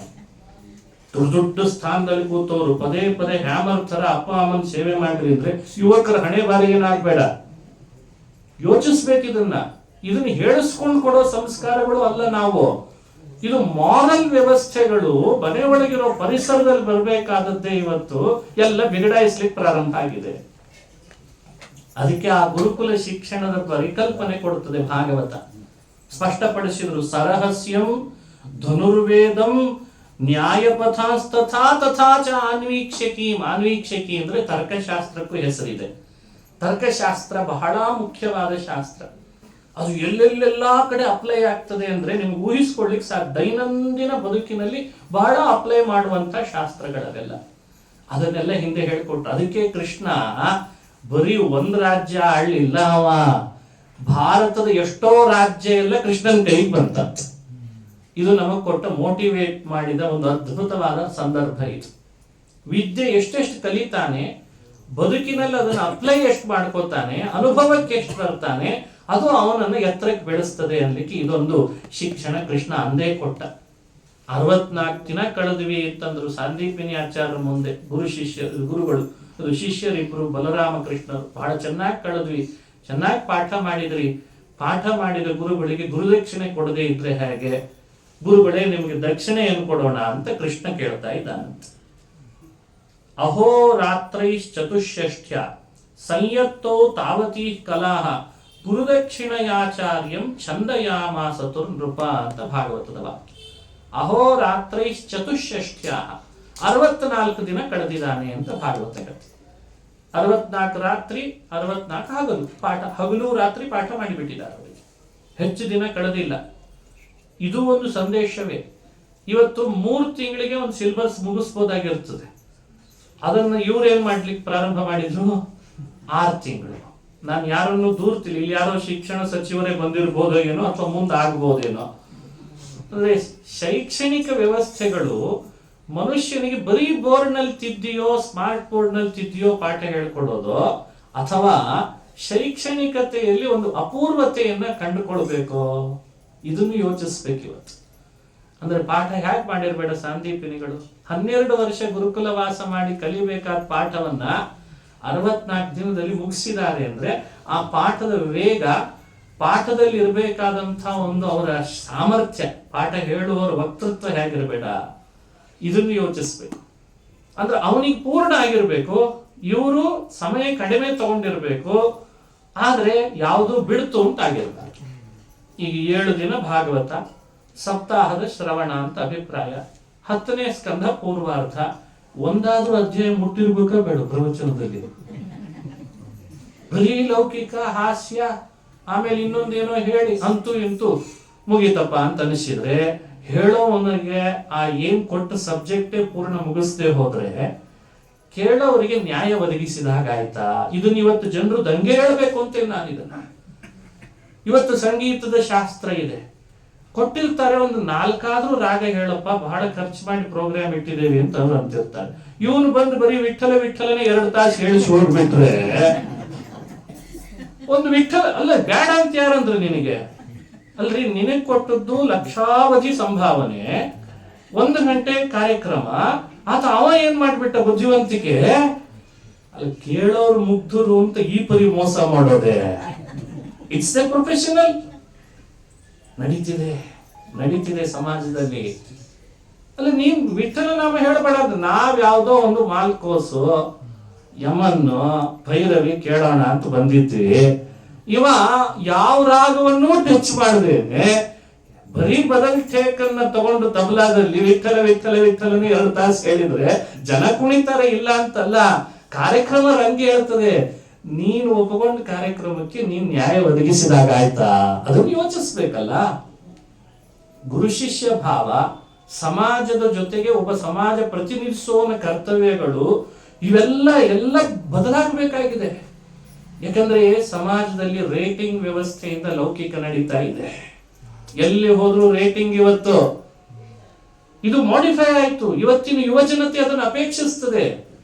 ಏನ್ ರೇಟಿಂಗ್ ಕೇಳ್ತದೆ ಇವತ್ತು? ಒಂದು ಮನೆ ಕಟ್ಟಿದ ಅಂದ್ರೆ, ಇನ್ನೊಬ್ಬ ಕಟ್ಟಿದ ಅಂದ್ರೆ, ಮತ್ತೊಬ್ಬ ಕಟ್ಟಿದ ಅಂದ್ರೆ, ಈ 5 ಮನೆ ಕಟ್ಟಿದ ಇಂಜಿನಿಯರ್ಗೆ ಎಷ್ಟು ರೇಟ್ ಕೊಡ್ತೀರಿ ಅಂತ ಕೇಳ್ತದೆ ಇವತ್ತು ಸಮಾಜ. ರೇಟ್ ಅಂದ್ರೆ ದುಡ್ಡಲ್ಲ, ಸ್ಟಾರ್ ಎಷ್ಟು ಕೊಡ್ತದೆ. ರೇಟಿಂಗ್ ವ್ಯವಸ್ಥೆ 5 ಸ್ಟಾರ 3 ಸ್ಟಾರ ಸರ್ವಿಸ್ ಪ್ರೊವೈಡ್ ಮಾಡಿದ ಮೇಲೆ ಅಲ್ಲಿ ರೈಟಿಂಗ್ ಮೌಲ್ಯಾಧಾರಿತ ವ್ಯವಸ್ಥೆಗಳು ಬೇಡವೆ? ಕೃಷ್ಣ ಅಂದೇ ಹುಟ್ಟಾಕಿದ್ದಂತ ಇದನ್ನ, ಅಂದೇ ಸಮಾಜದೊಳಗೆ ಇದನ್ನ ಜಾರಿಗೆ ತರಿಸ್ತಿದ್ದಂತೆ. ನೋಡೋಣ ದುರ್ಯೋಧನ ಆಡಳಿತ ಸ್ವಲ್ಪ ದಿವಸ ಜನಗಳು ನೋಡ್ಲಿ, ಆಮೇಲೆ ನಾನು ಅದನ್ನ ಪಾಂಡವರ ಆಡಳಿತಕ್ಕೆ ಬದಲು ಮಾಡ್ತೀನಿ. 2 ಆಡಳಿತದಲ್ಲಿದ್ದ ಒಂದೇ ಪ್ರಜಾ ಜನತೆ ಎಷ್ಟು ರೇಟಿಂಗ್ ಕೊಡ್ತದೆ? ಪಾಂಡವರ ಆಡಳಿತಕ್ಕೆ ರೇಟಿಂಗ್ ಎಷ್ಟು, ಕೌರವರ ಆಡಳಿತಕ್ಕೆ ರೇಟಿಂಗ್ ಎಷ್ಟು? ಹಿಂಗೆ ಎಲ್ಲದರಲ್ಲೂ ಕೂಡ ನಾವು ಮಾರ್ಪಾಡು ಮಾಡಿಕೊಡ್ಬೇಕಾದ ಅನಿವಾರ್ಯತೆ ಇದೆ. ಇದು ಮಾಧ್ವ ಪರಂಪರೆ, ಸಮಾಜ, ಮಠ, ಮತ, ನಾವು ಮಾಡುತ್ತಿರುವ ಧರ್ಮ ಕಾರ್ಯಗಳು, ಲೌಕಿಕದಲ್ಲಿ ಅನುಭವಿಸ್ತಾ ಇರುವಂತಹ ವ್ಯವಸ್ಥೆ, ಎಲ್ಲದರಲ್ಲೂ ರೇಟಿಂಗ್ ಕೊಡ್ಬೇಕಾಗ್ತದೆ ಮುಂದೆ. ಆವಾಗ ಅವನು ನೈತಿಕವಾಗಿ ತನ್ನ ಶ್ರಮ ಹಾಕಿ ಜಗತ್ತಿಗೆ ಅವ ಕೊಡ್ಬೇಕು, ಅದಕ್ಕೆ ತಕ್ಕಂತೆ ಜನ ಅವನಿಗೆ ಕೊಡ್ಬೇಕಲ್ವೇ? ಇದನ್ನು ಯೋಚಿಸ್ರಿ. ಹಾಗಾಗಿ ಅದನ್ನು ಹೇಳ್ತಾರೆ, ಎಷ್ಟು ಪಾಠ, ಎಷ್ಟು ದಿನ, ಯಾವ ಗುರುಗಳು, ಎಲ್ಲಿ ಕಲಿತ. ಎಂಥ ಅದ್ಭುತ ಸಿಸ್ಟಮ್ ಇತ್ತು ಭಾಗವತದಲ್ಲಿ ಹೇಳುವಂತೆ. ಅಷ್ಟು ಪಾಠ ಹೇಳಿದ್ಮೇಲೆ ಮತ್ತೇನ್ ಅನ್ಬೇಕು ಕೃಷ್ಣ? ಎಂಥ ಪಾಠ ಮಾಡಿದ್ರಿ ನೀವು. ಅಲ್ರಿ, ಇಷ್ಟು ಗುರುಕುಲ ವಾಸ ಮಾಡ್ಕೊಂಡು ಬಂದವರಿಗೂ ಇಷ್ಟು ಸುಲಭ ಸಿಗದೆ ಇರುವಷ್ಟು ವಿದ್ಯೆ ಕೊಟ್ಬಿಟ್ರಲ್ಲ, ಬಹಳ ಸಂತೋಷ ಆಯ್ತು ನನಗೆ. ಇವತ್ತು ಹಾಗಲ್ಲ, 20 ವರ್ಷ ಆದ್ರೂ ಮಂಗಳನೇ ಆಗೋಲ್ತು. ಮೊಮ್ಮಕ್ಕಳನ್ನ ಮಾಡ್ಕೊಳ್ಳೋ ವಯಸ್ಸಿನಲ್ಲಿ ಮಂಗಳ ಮಾಡ್ಕೊಂಡು ಸಮಾಜಕ್ಕೆ ಬಂದ ಅಂದ್ರೆ ವ್ಯಕ್ತಿ, ಅವನು ಅವನ ತಂದೆ ತಾಯಿ ಅವನದೇ ಆದ ಪರಿಸರದಲ್ಲಿ ಅವನ ಭೂಮಿಯಲ್ಲಿ ಹ್ಯಾಕ್ ಕಾಲಿಡಬೇಕು? ಏನಾದ್ರೂ ನೀವು ಕೇಳಲಿಕ್ಕೆ ಹೋದ್ರೆ ಅವನ ಯೋಗ್ಯತೆನೆ ಅಷ್ಟಿತ್ತು. ಇದೊಂದು ಮಧ್ವ ಸಿದ್ಧಾಂತದ ಮಿಸ್ಯೂಸ್ ಮಾಡ್ಕೊಳ್ಳೋದ್ರಲ್ಲಿ ಇದಕ್ಕಿಂತ ದೊಡ್ಡ ಸಾಹಸ ಮತ್ತೊಂದಿಲ್ಲ. ಎಲ್ಲಾ ಕಡೆಯಲ್ಲಿ ಯೋಗ್ಯತೆಯ ಪ್ರಶ್ನೆಯನ್ನೇ ಎತ್ತಿ ಮನುಷ್ಯರನ್ನು ಮಿಸ್ಗೈಡ್ ಮಾಡಿಬಿಟ್ರೆ ಹೆಂಗೆ? ಮಧ್ವಾಚಾರ್ಯ ಅದಕ್ಕ ಯೋಗ್ಯತೆಯ ವಿವರಣೆ ಕೊಟ್ಟದ್ದು ಸಮಾಜಕ್ಕೆ. ಬದುಕು ಕಟ್ಟಿಕೊಳ್ಳೋ ದಾರಿ ಯಾವುದು, ಆ ವಿದ್ಯೆನೂ ಹೇಳ್ಕೊಡಿ. ಲೋಕದಲ್ಲಿ ಬೆಳವಣಿಗೆ ವ್ಯವಹಾರ ನಡೆಸ್ಲಿಕ್ಕೆ ಬೇಕಾದ ಅದನ್ನೂ ಹೇಳ್ಕೊಡ್ರಿ ಸರಿ. ಮನೆ ಕುಟುಂಬ ಸದಸ್ಯರಿಗೆ ಬೇಕಾದ ಒಂದು ಮಾರಲ್ ವ್ಯವಸ್ಥೆ ಅದನ್ನೂ ಹೇಳಿಕೊಡಿಸ್ರಿ. ಸಮಾಜದಲ್ಲಿ ಪ್ರಬುದ್ಧನಾಗಿ ಪ್ರಜ್ಞಾವಂತನಾಗಿ ಬೆಳವಣಿಗೆ ಆಗಿರ್ಬೇಕು. ಹಾಗೆ ಮಾಡ್ಬೇಕಲ್ವಿ? ಜವಾಬ್ದಾರಿ ಇದೆ ತಾನೇ. ಪಾಲಕರಿಗಿರೋ ಜವಾಬ್ದಾರಿಯ ವಿವರಣೆನೂ ಕೊಡ್ತದೆ. ಗುರುಗಳ ವ್ಯವಸ್ಥೆ ಏನು ಸಿಸ್ಟಮ್ ಅದನ್ನೂ ಹೇಳಿಕೊಡ್ತದೆ ಭಾಗವತ. ಶಿಷ್ಯರು ಎಷ್ಟು ಭಕ್ತಿಯಿಂದ ಕಾಣಬೇಕು ಗುರುಗಳನ್ನ ಅದನ್ನು ಹೇಳ್ತದೆ. ಆಮೇಲೆ ಕೇಳಿದ ಕೃಷ್ಣ, ಇಷ್ಟು ಪಾಠ ಮಾಡಿದ ನಿಮ್ಗೆ ಏನ್ ದಕ್ಷಿಣೆ ಕೊಡೋಣ ಹೇಳಿ, ನೀವೇನಂತೀರಿ ತಂದು ಕೊಡ್ತೀವಿ. ಆಚಾರ್ಯಾಯ ಪ್ರಿಯಂ ಧನಮಾಹೃತ್ಯ ಪ್ರಜಾತಂತು ಮಾ ವ್ಯವಚ್ಛೇತ್ಸಿ ಸತ್ಯಾನ್ನ ಪ್ರಮದಿತವ್ಯಂ ಧರ್ಮಾನ್ನ ಪ್ರಮದಿತವ್ಯಂ ಭೂತ್ಯೈನ್ನ ಪ್ರಮದಿತವ್ಯಂ ಅಂತ ಶ್ರುತಿ ಹೇಳ್ತದೆ. ಇದರ ಅರ್ಥ ಆಚಾರ್ಯಾಯ ಪ್ರಿಯಂ ಧನಮಾಹೃತ್ಯ, ಅವರನ್ನು ಕೇಳಿ ಇಷ್ಟು ಪಾಠ ಮಾಡಿದ ಗುರುಗಳಿಗೆ ಏನ್ ಪ್ರಿಯ ಅಂತ ಹೇಳೋಣ ಆಗಲಿ, ನಾನು ಅದನ್ನು ತಂದು ಕೊಡ್ತೇನೆ ಅಂತ ಕೃಷ್ಣ ಬಲರಾಮರು ನಿಂತಿದ್ದಾರೆ. ಅವ್ರಿಗೆ ಬಹಳ ಸಂಕೋಚ ಆಗ್ಬಿಡ್ತು. ಅರೆ 64 ದಿನ ಇದ್ದಾನೆ, ಬಂದದ್ದು 4 ವಿದ್ಯೆ ಹೇಳಿಕೊಟ್ಟದ್ದಕ್ಕೆ ಇಷ್ಟೊಂದ, ಏನ್ ಕೇಳ್ತೀರಿ ಕೇಳ್ರಿ, ನಾನು ತಂದು ಕೊಡ್ತೀನಿ ಅಂತಾನಲ್ಲ. ಕೃಷ್ಣ ಏನೇನೇನೇನು ಬೇಡ ಅಂತದ್ರಂತೆ. ಇದು ಒಂದು ವ್ಯವಸ್ಥಿತವಾದ, ಇದ್ರ ಬಗ್ಗೆ ಒಂದು ಸರಿಯಾದ ಮಾಹಿತಿ ಸಮಾಜಕ್ಕೆ ಕೊಡ್ಬೇಕು ನಾವು. ಪ್ರವಚನಗಳು ಪಾಠಗಳು ನಡೆದ ಪಾಠ ಪ್ರವಚನಗಳಿಗೆಲ್ಲ ದುಡ್ಡಿನ ವ್ಯವಸ್ಥೆನೇ ಪ್ರಮುಖವಾಗಿ ಬಿಟ್ರೆ ಅದು ಮಾರಾಟ ಆಗ್ತದೆ. ಇದನ್ನ ನಾವು ಯೋಚಿಸ್ಬೇಕು ಇವತ್ತು. ಮಾರಾಟ ಬೇರೆ, ಅಧ್ಯಾತ್ಮ ಬೇರೆ ಅಂಥೇಳಿ ಅಧ್ಯಾತ್ಮದ ಹೆಸರಿನಲ್ಲಿ ಲೋಕದಲ್ಲಿ ಮೋಸ ನಡಿಬಾರ್ದು. ಅದರ ಬಗ್ಗೆ ಬಹಳ ಎಚ್ಚರ ವಹಿಸ್ಬೇಕು ಸಮಾಜ. ಈತ ಕೇಳಲ್ಲ ಅಂತ ಅವನ್ ಪ್ರೊಫೆಷನಲ್ಲಿ ಅವಮಾನ ಮಾಡ್ಲಿಕ್ಕೆ ನಾವು ಹೋಗ್ಬಾರ್ದು. ಕೇಳ್ತಾನೆ ಅಂತ ಹೇಳಿ ಆ ವಿದ್ಯೆಯನ್ನು ಮಾರಾಟಕ್ಕೆ ಇಳಿಸಿದ ಅಂತ ಅನ್ನೋ ಅಭಿಪ್ರಾಯವನ್ನು ಅವರಿಗೆ ಮುಟ್ಟಿಸದೆ ಬಿಡಬಾರ್ದು. ಎಲ್ಲ ಥರದಿಂದ ಎಚ್ಚರ ವಹಿಸ್ಬೇಕಾಗಿದೆ ನಾವು. ಒಂದು ಮಾತು ಕೇಳಲಿಕ್ಕೆ ಹಿಂದೆ ಹಾಕ್ತಾರೆ, ಬೇಡ ಅಂತಾರೆ. ಬೇಡ ಸ್ವಾಮಿ, ನಮ್ಗೆ ಬೇಡ, ನೀನ್ ಪಾಠ ಮಾಡಿಸ್ಕೊಂಡದ್ದೇ ದೊಡ್ಡ ಭಾಗ್ಯ ಅಂದ್ರಂತ. ಅಲ್ರಿ, ಕೃಷ್ಣ ಬಲರಾಮರು ಓದಿದ ಗುರುಕುಲ ಅಂತಂದ ಮೇಲೆ ಇನ್ನು ನಮ್ ಗುರುಕುಲಕ್ಕೆ ಎಷ್ಟು ಜನ ವಿದ್ಯಾರ್ಥಿಗಳು ಬರ್ಲಿಕ್ಕಿಲ್ಲ ಅಂತಾರಂತೆ ಸಾಂದೀಪಿನಿಗಳು. ಅದು ಸಹಜ ಇದೆ, ಇದು ಮಾರ್ಪಾಡಾಗಬೇಕಾದ ಅಂಶವೇ. ಇವತ್ತು ಸಿನಿಮಾ ನಟ ಓದಿದ ಕಾಲೇಜು ಅಂತ ಅಡ್ಮಿಷನ್ ಮಾಡಿಸಿದ್ರು, ಹೆಂಗೆ? ಅವನ್ ನಟ ಯಾಕೆ ಆಗ್ತಿದ್ದ ಓದಿದ್ರೆ? ಅಲ್ಲ, ಈಗ ಓದ್ದವರು ನಟರಾಗಿರ್ತಾರ, ಅದು ಬೇರೆ ಮಾತಾ. ಮತ್ತೆ ನನಗೇನು ಅವ್ರ ಉದ್ದೇಶ ಇಲ್ಲ ಬೈಯೋದು. ಅವರಿಂದ ವಾರ್ಷಿಕೋತ್ಸವದ ಉದ್ಘಾಟನೆ, ಅದಕ್ಕೆ ದೊಡ್ಡ ಯತಿಗಳು ಗೌರವಾಧ್ಯಕ್ಷರು. ಮತ್ತೆ ಹಿಂಗಾದ್ರೆ ಸಮಾಜದೊಳಗೆ ಅಂದ್ರೆ ಯಾರಿಗೆ ಯಾವ ಸ್ಥಾನ ಕೊಡಬೇಕು ಅನ್ನೋ ವಿವೇಕನೇ ನಾವು ಕಳ್ಕೊಳ್ತಿದ್ದೇವಾ, ಅಥವಾ ಸಿಸ್ಟಮ್ ಎಲ್ಲೋ ಎಡವಟ್ಟಾಗ್ತಿದೆ ಅನ್ನೋ ಸ್ವಲ್ಪ ಯೋಚಿಸ್ಬೇಕಲ್ಲ. ಯಾರಿಗೆ ಯಾವ ಸ್ಥಾನ ಕೊಡಬೇಕು? ತಾನ್ಸೇನಿದ್ದ ನಿಜ. ತಾನ್ಸೇನ್ ಅಂದ್ರೆ ತಾನ್ಸೇನೆ, ಅವನಿಗಿರೋ ವಿದ್ಯೆನೇ. ಅವನ ಕಾಲದಲ್ಲಿ ಇನ್ನೊಬ್ಬ ರಾಜ, ಅವನ ಹೆಸರು ಬೇಡ ಇರ್ಲಿ, ಈ ರಾಜನ ಕಾಲದಲ್ಲಿ ತಾನ್ಸೇನ್ ಇದ್ದ ಅಂತ ಬರೆದ history of Indian history philosophy ವಿವರಣೆ ಕೊಟ್ಟಿದ್ದಾನೆ ಒಬ್ಬ ಮಹಾನುಭಾವ. ಬರೆದಾಗ ಒಬ್ಬ ಯತಿಗಳು ಕೇಳಿದ್ರಂತ ಅವ್ರಿಗೆ ಹೋಗಿ, ನೋಡು, ರಾಜನ್ ಕಾಲದಲ್ಲಿ ತಾನ್ಸೇನ್ ಇದ್ದ ಅಂತ ಬರಿಬಾರ್ದಪ್ಪ, ತಾನ್ಸೇನನ್ ಕಾಲದಲ್ಲಿ ಈ ಆಡಳಿತ ನಡೆಸ್ತಿದ್ದ ಅಂತ ಬರಿಬೇಕಪ್ಪ ಅಂತ ತಿದ್ದುಪಡಿ ಮಾಡಿದ್ರಂತ. ಯೋಚಿಸ್ರಿ ಇದ್ರ ಬಗ್ಗೆ. ಯಾರಿಗೆ ಯಾವ ಸ್ಥಾನ, ಎಷ್ಟು ಕೊಡಬೇಕು, ಎಷ್ಟು ಮನ್ನಣೆ. ವೃತ್ತಿಯನ್ನು ಗೌರವಿಸ್ರಿ, ಸ್ಥಾನವನ್ನು ಸ್ಥಾನ ಯೋಗ್ಯವಾಗಿ ಕೊಡ್ರಿ. ಇದೆಲ್ಲ ಭಗವತ್ಪಾದರು ಸಮಾಜದೊಳಗೆ ಅವತ್ತೇ ಬಿತ್ತಿ ಹೋದ್ರು. ಆ ಸ್ಥಾನಕ್ಕೆ ಆ ಗೌರವ ಇದೆ ಅಂತ. ಅದಕ್ಕೆ ಕೃಷ್ಣನಿಗೆ, ನಿನ್ನಂಥ ಮಹಾನುಭಾವ ನನ್ನ ಗುರುಕುಲದಲ್ಲಿ ಓದಿದಿ ಅಂತಾದಾಗ ಇನ್ನು ಪ್ರತ್ಯೇಕ ಗುರುದಕ್ಷಿಣೆ ನನಗೆ ಬೇಡ, ನೀವು ಓದಿದಿ ಅನ್ನೋದೇ ಸಾಕು, ನಮ್ಮ ವಿದ್ಯಾರ್ಥಿಗಳ ಸಂಖ್ಯೆ ಹೆಚ್ಚು ಮಾಡಿಕೊಳ್ಳಿಕ್ಕೆ ಕಾರಣ ಆಯಿತು ಅಂತಂದ್ರ. ಕೃಷ್ಣ ಸುಮ್ಮನೆ ಇರಲಿಲ್ಲ. ಇಲ್ಲ, ಹೇಳು, ಗುರುದಕ್ಷಿಣೆ ಬೇಕು, ಕೊಟ್ಟೇ ಕೊಡ್ತೀನಿ, ಹೇಳ್ರಿ ಅಂತ ಮತ್ತೆ ಹಠ ಹೇಳಿದ. ಅವರ ಪತ್ನಿ ಬಂದು ಹೇಳ್ತಾಳೆ, ಯಾಕೆ ಕೃಷ್ಣ ಕೊಡ್ತೀನಿ ಅಂದಾಗ ಬೇಡ ಅಂತಿದ್ದೀರಿ? ಜಗತ್ತಿಗೆಲ್ಲ ವರ ಕೊಡೋನೆ ಅವ, ಇನ್ಯಾರನ್ನೋ ಕೈ ಚಾಚಿದ್ರೆ ತಪ್ಪಾಗ್ತದೆ ಬದುಕಿನಲ್ಲಿ. ದೇವ್ರು ಕೊಡ್ತೇನೆ ಅಂತಂದಾಗ ಬೇಡ ಅಂತ ಅನ್ನೋದು ಎಷ್ಟರ ಮಟ್ಟಿಗೆ ಸರಿ? ದಿನಾ ಇಬ್ರು ಯಾವಾಗ್ಲೂ ನೆನಪಿಸ್ಕೊಂಡು ಅಳೋದೇ ನಮ್ಮ ಮಗನ ಸಲುವಾಗಿ. ಆ ಮಗನ್ ತಂದು ಕೊಡ್ಲಿಕ್ಕೆ ಹೇಳಿತ್ತು. ಪುತ್ರ ಶೋಕ ಅವರಿಗಿತ್ತು, ಕೃಷ್ಣನಿಗೆ ಅದು ಗೊತ್ತೂ ಇತ್ತು. ಆದ್ರೆ ಕೃಷ್ಣ ಬಾಯಿ ಬಿಟ್ಟು ಹೇಳ್ತಿಲ್ಲ, ಅವ್ರ ಬಾಯಿ ಬಿಟ್ಟು ಅವನಿಗೆ ಅದನ್ನು ಕೊಡು ಅಂತ ಕೇಳ್ತಿಲ್ಲ.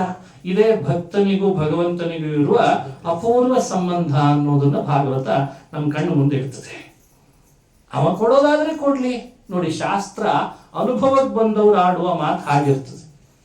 ಈ ಮೇಲ್ಮೇಲ್ ಇರ್ತದಲ್ಲ, ಅವ್ರದ್ದು ಹೆಂಗಿರ್ತದೆ ಅಂದ್ರೆ, ಅವನಿಗೇನು ಕಡಿಮೆ, ಕೊಡ್ಲಿ ಬಿಡು, ಇದು ಮೇಲ್ಮೇಲಿನ ಮಾತು. ಯಾವ ಮಾತು ನಾವು ಆಡೋಣ ಹೇಳಿ ಯೋಚಿಸ್ಬೇಕು. ಇದನ್ನೆಲ್ಲ ನಾವು ಈ ಗಾಂಭೀರ್ಯ ಕಲಿಬೇಕಾಗಿದೆ ನಾವು.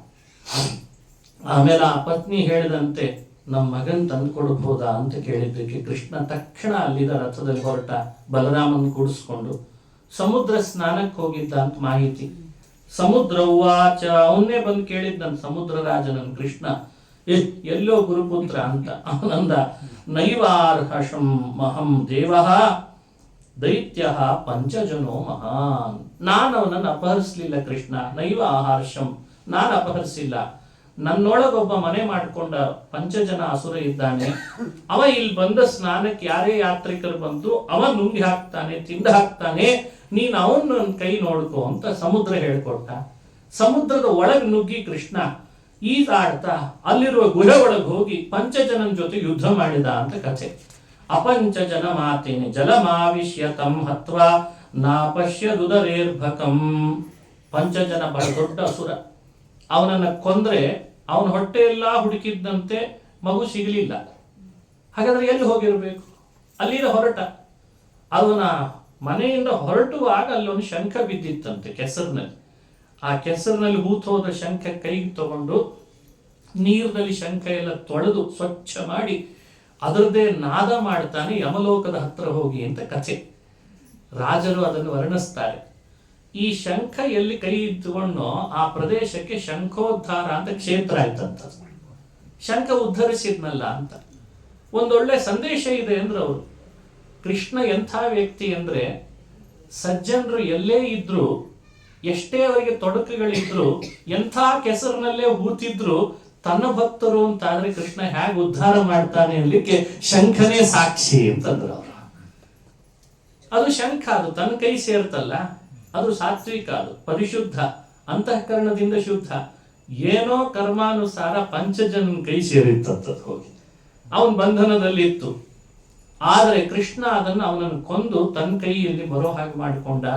ಹೀಗೆ ಭಕ್ತರನ್ನ ಎಂಥ ಸಮಸ್ಯೆಗೊಳಗಾಗಿದ್ರು ಅದರನ್ನು ಬಿಡಿಸಿ ಅವರ ಸಂಸಾರದ ಕೆಸರಿನಿಂದ ಅವರನ್ನು ಉದ್ಧರಿಸಿ ತನ್ನ ಕೈ ಸೇರೋ ಹಾಗೆ ಮಾಡ್ಕೋತಾನೆ ಅನ್ಲಿಕ್ಕೆ ಈ ಶಂಖೋದ್ಧಾರವೇ ನನಗೆ ಇವತ್ತು ಸಂದೇಶ ಕೊಡುತ್ತದೆ ಅಂತ ವಾದರಾಜರು. ನಾವು ಅದರಲ್ಲಿ ಭಯ ಪಡಬೇಕಿಲ್ಲ. ದೇವರ ಭಕ್ತರಾಗಿದ್ದೇವೆ ಅಂದ್ರೆ ಇರ್ಬೋದೇನೋ ಈ ಸಮಯದಲ್ಲಿ ಸ್ವಲ್ಪ ನಮಗೆ ಹೆಚ್ಚು ಕಡಿಮೆ ಆಗಿರ್ಬೋದು ಬದುಕಿನಲ್ಲಿ. ಇಂದಲ್ಲ ನಾಳೆ ನಮಗೆ ಶಂಖದಂತೆ ಕೃಷ್ಣನ ಕೈ ಸೇರ್ಲಿಕ್ಕಿದ್ದೇವೆ ಅಂತ ಹೇಳಿ ವಿಶ್ವಾಸದಿಂದಲೇ ಮುಂದುವರಿಬೇಕು. ಅದು ಶಂಖೋದ್ಧಾರ. ಆದ್ರೂ ನಾದ ಮಾಡಿದ ಯಮಪಟ್ಟಣದ ಹತ್ರ ಬಂದು, ಸಂಯಮಿನಿಪುರ ಯಮಪಟ್ಟಣದ ಹೆಸರು. ಅದ್ರ ಒಳಗೆ ಹೋಗ್ತಾನೆ. ಮನೆ ಒಳಗಿದ್ದ ಯಮ ಹೊರಗೆ ಬಂದ ನಾದ ಕೇಳಿ ಏನ್ ಶಬ್ದ ಇದು ಅಂತ ಕೃಷ್ಣನನ್ನು ನೋಡಿ ಹೌಹಾರಿದ. ಆನಂದನೂ ಪಟ್ಟ. ಅಂತೂ ನನ್ನ ಮನೆಗೂ ಕೃಷ್ಣ ಬರೋ ಹಾಗಾಯ್ತಲ್ಲ ಈ ನಿಮಿತ್ತ ಅಂತ ಆಸನ ಕೊಟ್ಟು ಅರ್ಘ್ಯಪಾದ್ಯಗಳಿಂದ ಪೂಜಿಸಿ ಆದೇಶ ಆಗಲಿ ಅಂತ ನಿಂತುಕೊಂಡ. ಏನ್ ಮಾಡ್ಬೇಕು ನಾನು? ನಮ್ಮ ಗುರುಪುತ್ರನನ್ನು ತಗೊಂಡು ಬಾ ಅಂತಂದ. ಗುರುಪುತ್ರನನ್ನು ತಂದು ಕೊಟ್ಟು ನಮಸ್ಕರಿಸ್ತಾನೆ. ಆ ಕೇಳಿದ್ದಂತೆ ಕೃಷ್ಣ, ಇವ ನಮ್ಮ ಗುರುಪುತ್ರ ಅಂತ ನಿನಗೆ ಗೊತ್ತಿತ್ತೋ ಇಲ್ಲೋ ಅಂತ. ಗೊತ್ತಿತ್ತು ಕೃಷ್ಣ ಅಂತ. ಮತ್ತೆ ಯಾಕೆ ಕರೆತಂತಿ? ನೀನೆಂದು ನನ್ನ ಮನೆಗೆ ಬರಬೇಕು, ಈ ನಿಮಿತ್ತದಿಂದಲಾದ್ರೂ ಮನೆಗೆ ಬರ್ತಿ, ದರ್ಶನ ಆಗ್ತದೆ, ಪಾದ ತೊಳಿಬೋದಲ್ಲ ಅಂತ ಹೀಗೆ ಮಾಡಿದೆ. ಅಂದ್ರೆ ವರುಣನಲ್ಲಿ, ಯಮನಲ್ಲಿ, ಇಂದ್ರನಲ್ಲಿ ಕೃಷ್ಣ ಮನೆಗೆ ಬರಲಿ ಅನ್ನೋ ತವಕ ಎಷ್ಟಿತ್ತು ಅನ್ನೋದು ಭಾಗವತದಿಂದ ಅರ್ಥ ಆಗ್ತದೆ. ಇದು ಯೋಚಿಸಬೇಕಾದ ಮತ್ತೊಂದು ಅಂಶ. ಯಾಕಂದ್ರೆ ಪಾರಿಜಾತ ಅಪಹರಣ ಅಂತ ಮುಂದೊಂದು ಕಥೆ ಬರ್ಲಿಕ್ಕಿದೆ. ಆಗ ಇಂದ್ರನ್ ಮನೆಗೆ ಕೃಷ್ಣ ಹೋಗಿದ್ದ ಅಂತ ಕಥೆ. ಹಿಂದೆ ಮತ್ತೊಂದು ಕಥೆ ಕೇಳಿದ್ವಿ, ವರುಣನ ಪಾಶವನ್ನ ನಂದಗೋಪನಿಗೆ ಬಿಡಿಸಿದ ಅಂತ. ಆವಾಗ ವರುಣ ಕೃಷ್ಣ ನನ್ನ ಮನೆಗೆ ಬರ್ಲಿ ಅಂತ ಅಪೇಕ್ಷಿಸಿದ. ಈಗ ಒಂದು ಕಥೆ ಕೇಳಿದ್ವಿ, ಯಮ ಕೃಷ್ಣ ನನ್ನ ಮನೆಗೆ ಬರ್ಲಿ ಅಂತ ಅಪೇಕ್ಷಿಸ್ತಾ ಇದ್ದ. ಇವರೆಲ್ಲ ಯಾರು? ದಿಕ್ಪಾಲಕರು ಒಂದು ಅರ್ಥದಲ್ಲಿ. ಪೂರ್ವ ದಿಕ್ಕಿನ ಪಾಲಕ ಇಂದ್ರ, ದಕ್ಷಿಣ ದಿಕ್ಕಿನ ಪಾಲಕ ಯಮ. ಯೋಚಿಸ್ರಿ, ಪಶ್ಚಿಮ ದಿಕ್ಕಿನ ಪಾಲಕ ಯಾರಾಗಿದ್ದಾನೆ? ವರುಣ. ಹಾಗಾದ್ರೆ ಇವರೆಲ್ಲ ದಿಕ್ಪಾಲಕರಾಗಿ ಕೃಷ್ಣನ ಬಗ್ಗೆ ಇಷ್ಟು ಗೌರವ ತೋರಿಸಿದ ಕಥೆ ಇದೇ ಭಾಗವತದಲ್ಲಿ ಬರ್ತದೆ ಅಂದ್ರೆ ಅವ್ರ ಪಾದ ತೊಳಿತಾರೆ, ಅರ್ಘ್ಯ ಕೊಡ್ತಾರೆ, ನೀನೇ ಸರ್ವಜ್ಞ ಅಂತ ಹೇಳ್ತಾರೆ. ಇಷ್ಟು ಹೇಳಿದ ಕಥೆಗಳು ಯಾವುದು ನಮ್ ಕಿವಿಗೆ ಬೀಳಲಿಲ್ಲ. ತಿರ್ಗಾಮುರ್ಗಿ ಆ ರಾಸಲೀಲೆ ಒಂದೇ ನೆನಪಿಗೆ ಬರ್ತದೆ. ಏನೇ ಆಗ್ಲಿ ಕೃಷ್ಣ ಹಂಗ್ ಮಾಡಬಾರ್ದಾಗಿತ್ತು ಬಿಡ್ರಿ. ಇದ ಡಿಬೇಟ್ ಅಲ್ಲ. ಇರ್ಬೋದು ಟಿವಿ ಪೆನಲ್ ಚಾನೆಲ್ ಅಲ್ಲಿ ನಿಂತ್ಕೊಂಡು, ನೀವು ಪ್ಯಾನಲ್ ನಿಂತ್ಕೊಂಡು ಮಾತಾಡ್ಲಿಕ್ಕೆ. ಇದಷ್ಟೇ ಮಾಡಿದ್ರೆ ಹೇಗೆ? ಇದನ್ನು ಹೇಳಲ್ಲ. ಆಮೇಲೆ ಮಗನನ್ನು ತಂದು ಗುರುಕುಲದ ವಾಸ ಮಾಡಿದ್ದಕ್ಕೆ ದಕ್ಷಿಣೆಯಾಗಿ ಅವ್ರಿಗೆ ಕೊಟ್ರೆ ಅವ್ರ ಆನಂದ ಸಾಟಿಯೇ ಇಲ್ಲ ಅಂತ ಆಯ್ತು ಅವರ ಆನಂದಕ್ಕೆ. ಯಾಕೆಂದ್ರೆ ಬದುಕಿನ ತುಂಬಾ ಬಹಳ ದೊಡ್ಡ ದೊಡ್ಡ ದುಃಖಗಳಲ್ಲಿ ಪುತ್ರ ದುಃಖ ಒಂದು ದೊಡ್ಡದಂತ. ದಡ್ಡ ಮಗ, ದಡ್ಡ ಹೆಂಡತಿ, ಅಥವಾ ಬುದ್ಧಿವಂತ ಹೆಂಡತಿ, ದಡ್ಡ ಗಂಡ, ಎಲ್ಲ ವ್ಯವಸ್ಥೆ ಇದೆ ನೋಡಿ ಸಮಾಜದೊಳಗೆ. ಬುದ್ಧಿವಂತ ಅಪ್ಪ, ದಡ್ಡ ಮಗ, ಏನೇನೇನೇನೇನು ಉಪಯೋಗ ಇಲ್ಲ. ಭಾರಿ ಬುದ್ಧಿವಂತ ಮಗ, ಅಪ್ಪ ದಡ್ಡ, ಅಥವಾ ಅಮ್ಮನಾದ್ರೂ ದಡ್ಲು. ಅಂದ್ರೆ ಯಾವುದು ತೂಗಿಸ್ಕೊಂಡು ಹೋಗ್ಲಿಕ್ಕೆ ಎಲ್ಲಿ ಏನ್ ಕೊಟ್ಟಿರ್ಬೇಕೋ ದೇವರಲ್ಲಿ ಸರಿಯಾಗಿ ಕಲ್ಲು ಹೊಡಿತಾನೆ. ಮಗನನ್ನ ಕೊಟ್ಟು ಬುದ್ಧಿವಂತನನ್ನ ಮಾಡಿ ಸ್ವಲ್ಪ ದಿವಸದಲ್ಲಿ ಕಸ್ಕೊಂಡ್ಬಿಡ್ತಾನೆ. ಇದು ಬೇಡ ಅಂತ. ನೋಡಿ, ಅವ್ರಿಗೆ ಆದದ್ದು ಆ ಸ್ಥಿತಿ. ನೂರಾರು ಶಿಷ್ಯರನ್ನ ಮಕ್ಕಳಂತೆ ಸಾಕಿ ಸಲುಹಿ ಪಾಠ ಮಾಡುವ ಗುರುಸ್ಥಾನದಲ್ಲಿದ್ದ ಕುಲಪತಿಗಳಿಗೆ ಎದೆ ಉದ್ದ ಬೆಳೆದ ಮಗ ಸ್ನಾನಕ್ಕೆ ಹೋದಾಗ ಮನೆಗೆ ಬರಲಿಲ್ಲ ಅಂದ್ರೆ ಅವರ ಸ್ಥಿತಿ ಏನಾಗಿರ್ಬೇಡ ಮನೆ ಒಳಗೆ. ಇದನ್ನು ಭಾಗವತ ಹೇಳ್ತದೆ. ಇಷ್ಟು ದುಃಖ ಪಟ್ಟಿರ್ಬೇಕ. ಅದನ್ನು ನೋಡಿಯೇ ಕೃಷ್ಣ ಮಥುರಾ ಪಟ್ಟಣದಿಂದ ಆ ಗುರುಕುಲ ವಾಸ ಮಾಡ್ಲಿಕ್ಕೆ ಹೋದ್ನಂತೆ. ಬೇರೆ ಗುರುಕುಲಗಳನ್ನೆಲ್ಲ ಬಿಟ್ಟು ಪುತ್ರ ಶೋಕ ಅನುಭವಿಸುವ ಗುರುಕುಲ ಇದು. ಇಷ್ಟು ಪುತ್ರರಿದ್ರೂ ಪುತ್ರ ಶೋಕ. ಬಹು ಸಂಖ್ಯೆಯ ವಿದ್ಯಾರ್ಥಿಗಳು ಗುರುಕುಲದಲ್ಲಿದ್ದಾರೆ, ಪಾಠ ಮಾಡ್ತಿದ್ದಾರೆ. ಆದ್ರೂ ಮನಸ್ಸಿನೊಳಗೆ ಆಗಾಗ ಯಾರೋ ಒಬ್ಬ ವಿದ್ಯಾರ್ಥಿ ಪಾಠ ಮಾಡುವಾಗ ನನ್ನ ಮಗನು ಹೀಗಿದ್ದಿದ್ರೆ ಹೀಗೆ ಇರ್ತಿದ್ನಲ್ಲ ಅಂತ ಅವರಿಗೆ ಆ ದುಃಖ ಅನುಭವಿಸ್ತಾ ಇದ್ರಂತೆ. ಇದನ್ನು ಕಳೆಯೋನ್ ಯಾರು ಅಂತ ಕೇಳ್ತದೆ ಭಾಗವತ. ನಮ್ಮ ಬದುಕಿನೊಳಗೆ ನಾವೇ ಪಡೆದ ನಮ್ಮ ಮಕ್ಕಳು ನಮ್ಮ ಎದುರುಗಡೆ ಇಲ್ಲ ಅಂತ ಅನಿಸ್ಕೊಳ್ಳುವಾಗ ಆ ದುಃಖವನ್ನೂ ಕಳೆಯುವ ಶಕ್ತಿ ನನಗಿದೆ ಅನ್ನಂತೆ ಕೃಷ್ಣ. ಸರ್ವ ದುಃಖ ಕಳೆಯುವ ಶಕ್ತಿ ನನಗಿದೆ ಅಂತಾನೆ. ಎಂಥ ಅದ್ಭುತ ಕಥೆ ನೋಡಿ. ವಸುದೇವ ದೇವಕಿಯರಿಗಾದ ದುಃಖ ಕಳೆದ, ಅದೇ ರೀತಿ ಪುತ್ರ ಶೋಕದಿಂದ ನರಳುತ್ತಾ ಇದ್ದಂತಹ ಸಾಂದೀಪಿನಿ ಆಚಾರ್ಯರ ದುಃಖವನ್ನ ದೂರ ಮಾಡಿದ. ಸುಮ್ಮನೆ ಮಗನನ್ನು ಕೊಟ್ಟಿದ್ರೆ ಮತ್ತಿನ್ನೇನೋ ಹೇಳ್ಬೋದಿತ್ತು ಅವನ ಮೇಲೆ. ಅವ್ರು ಪಾಠ ಮಾಡಿದ್ರಲ್ಲ, ಅದಕ್ಕೆ ಯಮಲೋಕದಿಂದ ಮಗನನ್ನು ತಂದು ಕೊಟ್ಟೆ ಅಂತ ಕಾರಣ ಕೊಟ್ಟು ಸಿಸ್ಟಮ್ ಅನ್ನು ರನ್ ಮಾಡಿಸಿದ್ನಂತೆ. ಇದು ಅಲ್ಲಿ ನಡೆದ ಘಟನೆ ಕೊಟ್ಟ ಉತ್ತರ. ಭಗವತ್ಪಾದರು ಇದನ್ನು ಯಮಕ ಭಾರತದಲ್ಲಿ ಹೇಳ್ತಾರೆ. ಪ್ರಾದಾತ್ ಸಾಂದೀಪನಗೆ ಮೃತ ಪುತ್ರಂ ಜ್ಞಾನ ದೀಪ ಸಾಂದೀಪನಯೇ ಧ್ಯಾಯೇತ್ ಪರಮಾನಂದಂ ಯನ್ಮಾತಾ ಪತಿಮಯದ ಪರಮಾನಂದಂ. ಧ್ಯಾಯೇತ್ ಪರಮಾನಂದಂ. ದೇವರನ್ನು ಹೀಗೂ ಧ್ಯಾನ ಮಾಡ್ರಿ. ಹೇಗೆ ಧ್ಯಾನ ಮಾಡಬೇಕು? ಮೃತಪುತ್ರಂ ಸಾಂದೀಪನಯೇ ಪ್ರಾದಾತ್ ಇತಿ ಧ್ಯಾಯೇತ್ ಅಂತ ಅರ್ಥ. ಸತ್ತೋದ ಮಗನನ್ನ ಪುತ್ರ ಶೋಕ ಪರಿಹರಿಸ್ಲಿಕ್ಕೋಸ್ಕರ ಕೃಷ್ಣ ಮರಳಿ ತಂದುಕೊಟ್ಟ. ಹೀಗೆ ಮೃತಪುತ್ರನನ್ನು ತಂದುಕೊಟ್ಟ ಕೃಷ್ಣ ಅಂತ ಧ್ಯಾನ ಮಾಡ್ರಿ ಅಂತ ಭಗವತ್ಪಾದರು ಹೇಳ್ತಾರೆ. ಅದರಿಂದ ಏನ್ ಲಾಭ? ನಮ್ಮನೆ ಒಳಗೆ ನಾವು ಅನುಭವಿಸುವ ಎಷ್ಟೋ ಶೋಕಗಳು ದೂರ ಆಗ್ತಾವೆ. ಆ ಶೋಕ ಕಳ್ಕೊಳ್ಬೇಕಾದ್ರೆ ಹೀಗೆ ಕೃಷ್ಣನನ್ನ ಧ್ಯಾನ ಮಾಡ್ರಿ. ಇದು ಒಂದು ಅರ್ಥ. ಮತ್ತೊಂದು ಅರ್ಥ, ಸಮಾಜದೊಳಗೆ ಅಷ್ಟ್ಯಾಕೆ ಕೃಷ್ಣ ಸಾಂದೀಪಿನಿಗಳಿಗೆ ಯಮಲೋಕದಿಂದ ಮಗನನ್ನು ಕೊಡುವ ಸಾಹಸ ಮಾಡಿದ? ಸರ್ವಸಮರ್ಥ ಕೃಷ್ಣ, ಆದ್ರಿಂದ ತಂದು ಕೊಡ್ತಾನೆ ಎನ್ನುವುದು ನಿಜವೇ. ಸಾಂದೀಪಿನಿಗಳ ಮೇಲೆ ಯಾಕಷ್ಟು ಅಂದ್ರೆ ಆತ ಸಮಾಜಕ್ಕೆ ಕಲ್ಯಾಣಕಾರಕನಾಗಿದ್ದ, ಅದಕ್ಕೆ ಅವನು ದುಃಖ ಕಳೆದ ಅಂತ ಅರ್ಥ. ಸಮಾಜಕ್ಕೆ ಯಾರು ಕಲ್ಯಾಣ ಮಾಡ್ತಿರ್ತಾರೆ ಅವರು ಪದೇ ಪದೇ ಒಳಗೆ ದುಃಖ ಅನುಭವಿಸಬಾರದು ಅಂತಾನೆ ಕೃಷ್ಣ.